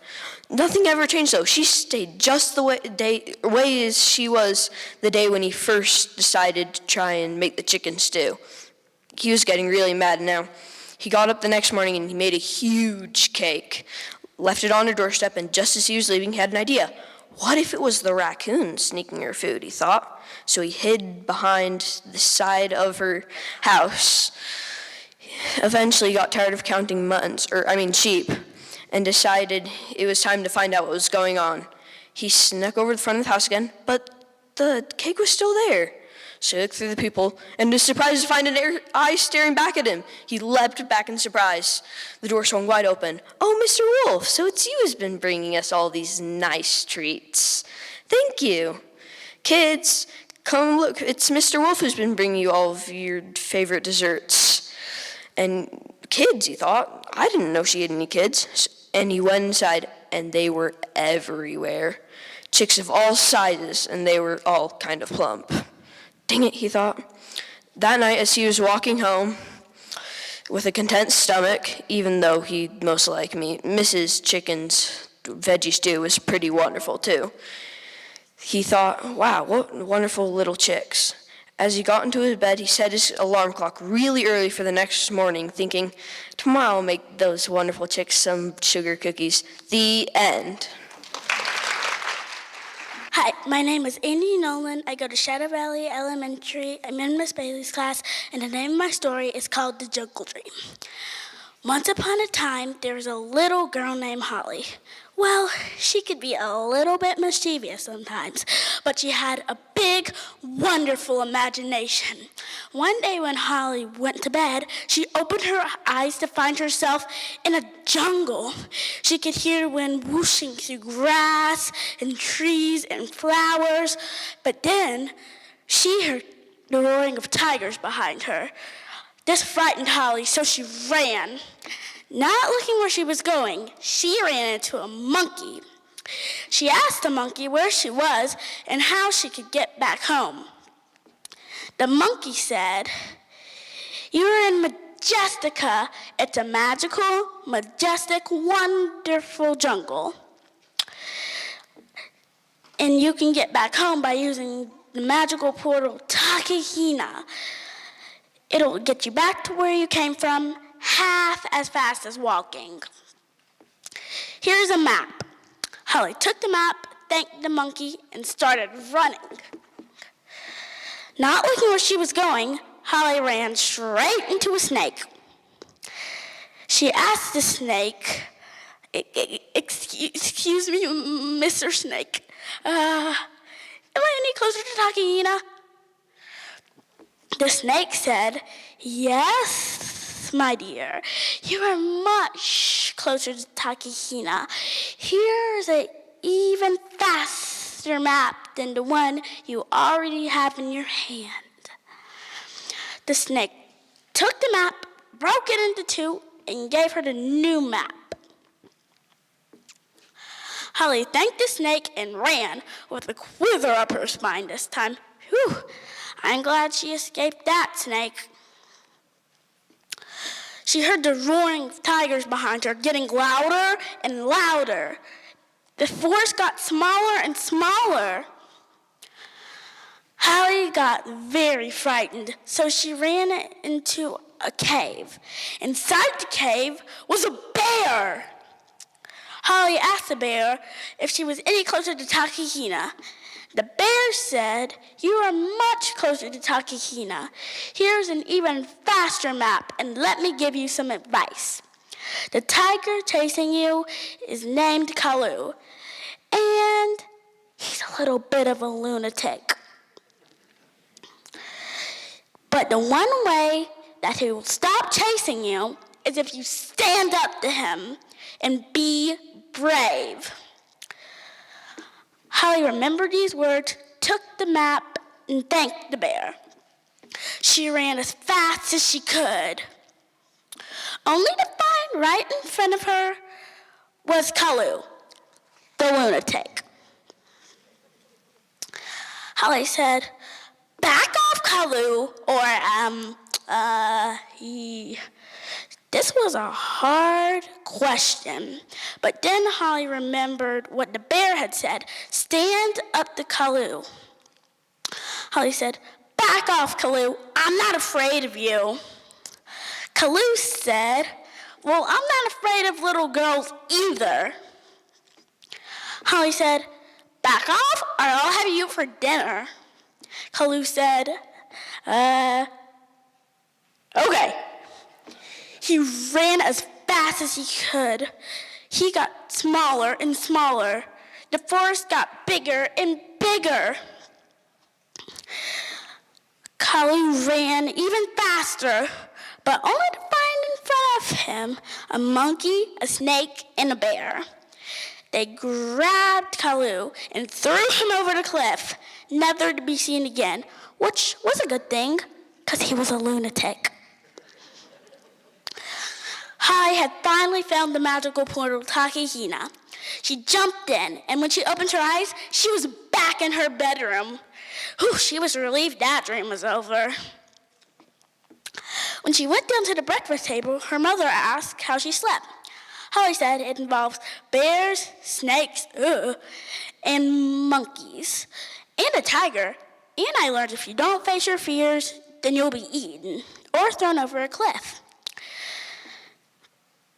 Holly's mother said, anything else? Holly said, you don't want to know. The end. Hi, my name is Ian Browning, and I'm from Shadow Valley Elementary in 4th grade Felker's class, and I'll be telling the story Beep Beep Go to Sleep by Todd Tarpley. Once there was a boy, and he had 3 little robots.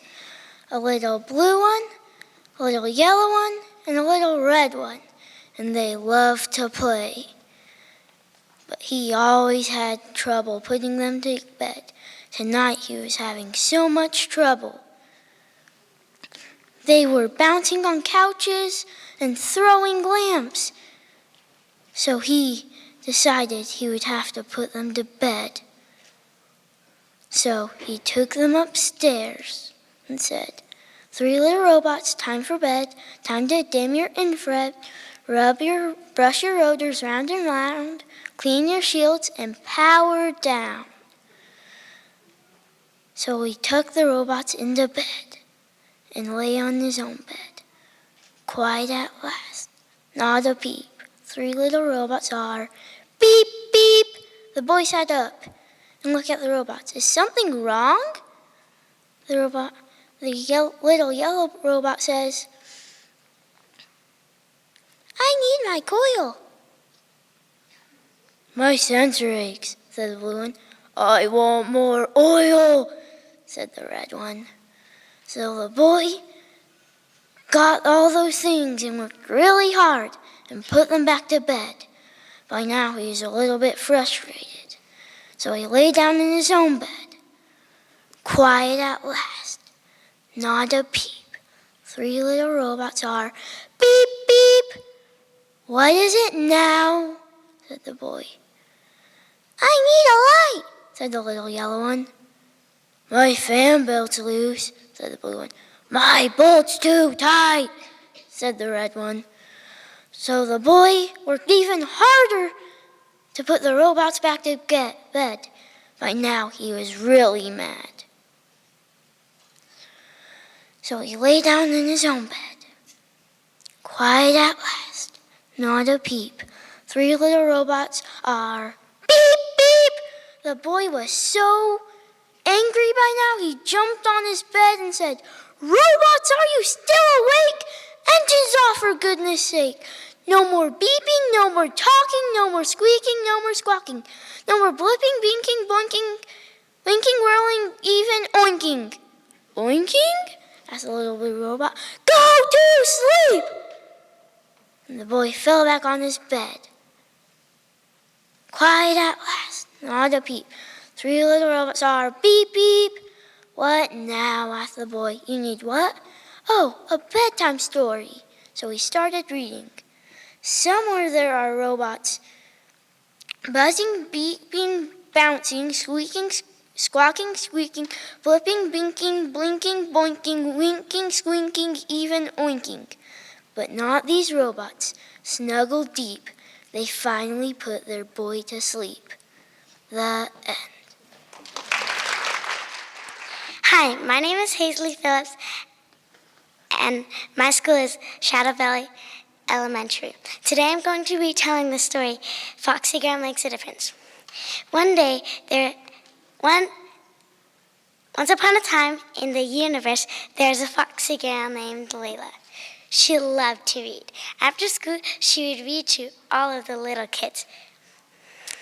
It wasn't her passion, it was her ambition. She loved it. A year passed, and school was getting harder. She had more homework and more tests. She couldn't volunteer anymore. So she asked her friends, Liz the fox and Casey the cat. They helped her understand math so she could do it speedy quick. Now she could finally read to the little kids. But there was still a bigger problem. Lots of animals went to the school. Elephants, giraffe, lizards, fish, all that type of stuff. Maybe not elephants, they were too big. Maybe not giraffes, they were too tall. Not mouse, because they were too small, they would get stomped on. And not fish, because there was no water for them to swim in. But the problem was that those were her friends. She couldn't let them just not be allowed to go in school. Her friends were named Eli the elephant, Oakley the giraffe, Peanut the mouse, and Ruby the fish. She loved her best friends. And then she asked the principal. But he couldn't do anything.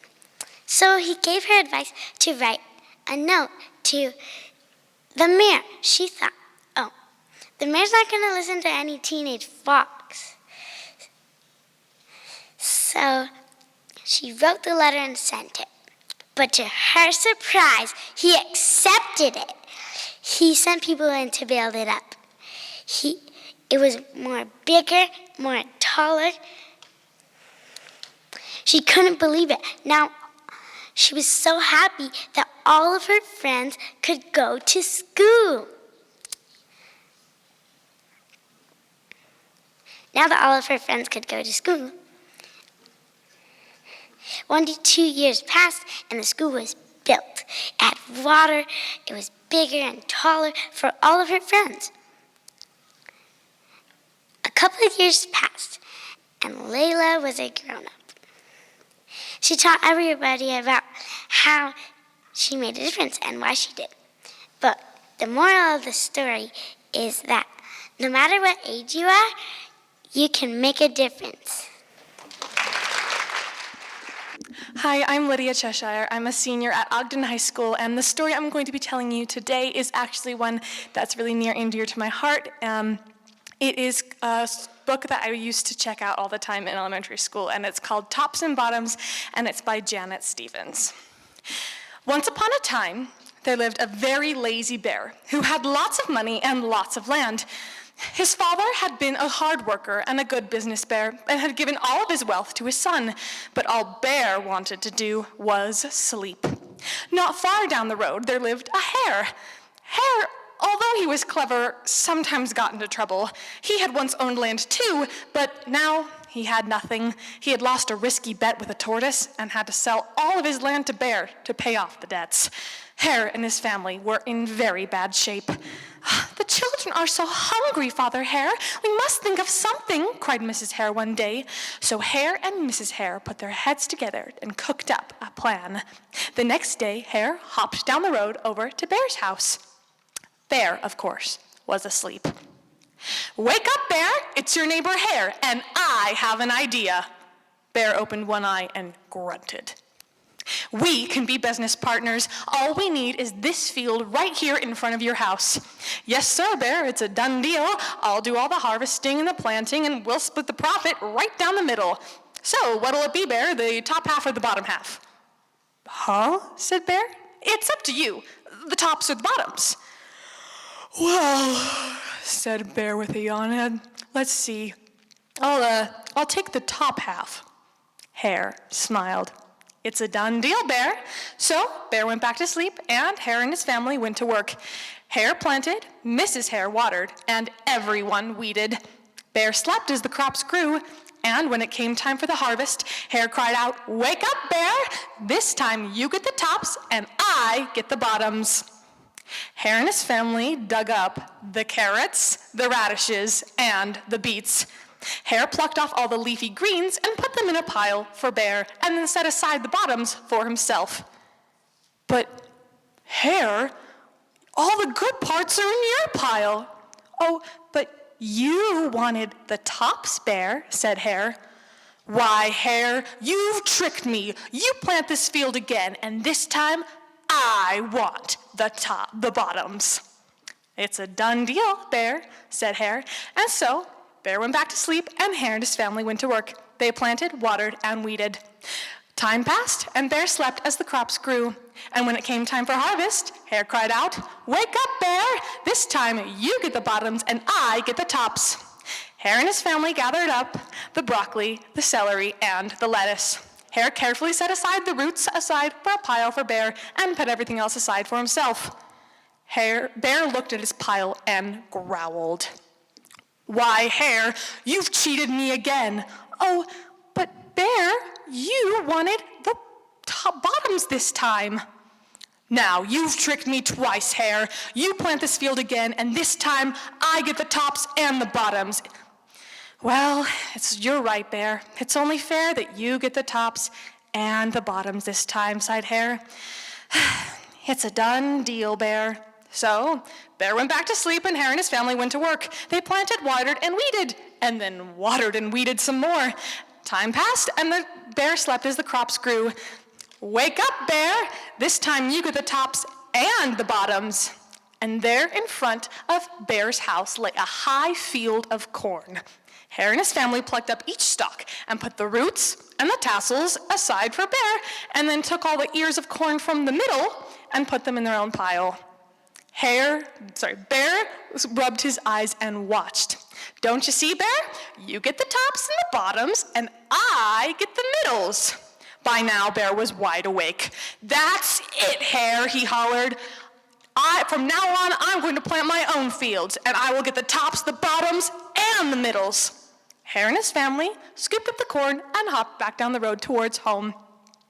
Bear never again slept through a season of planting and watering, and Hare and his family sold all the vegetables and bought back the land and opened up a vegetable stand. Although Hare and Bear learned to live together as neighbors, they never again became business partners.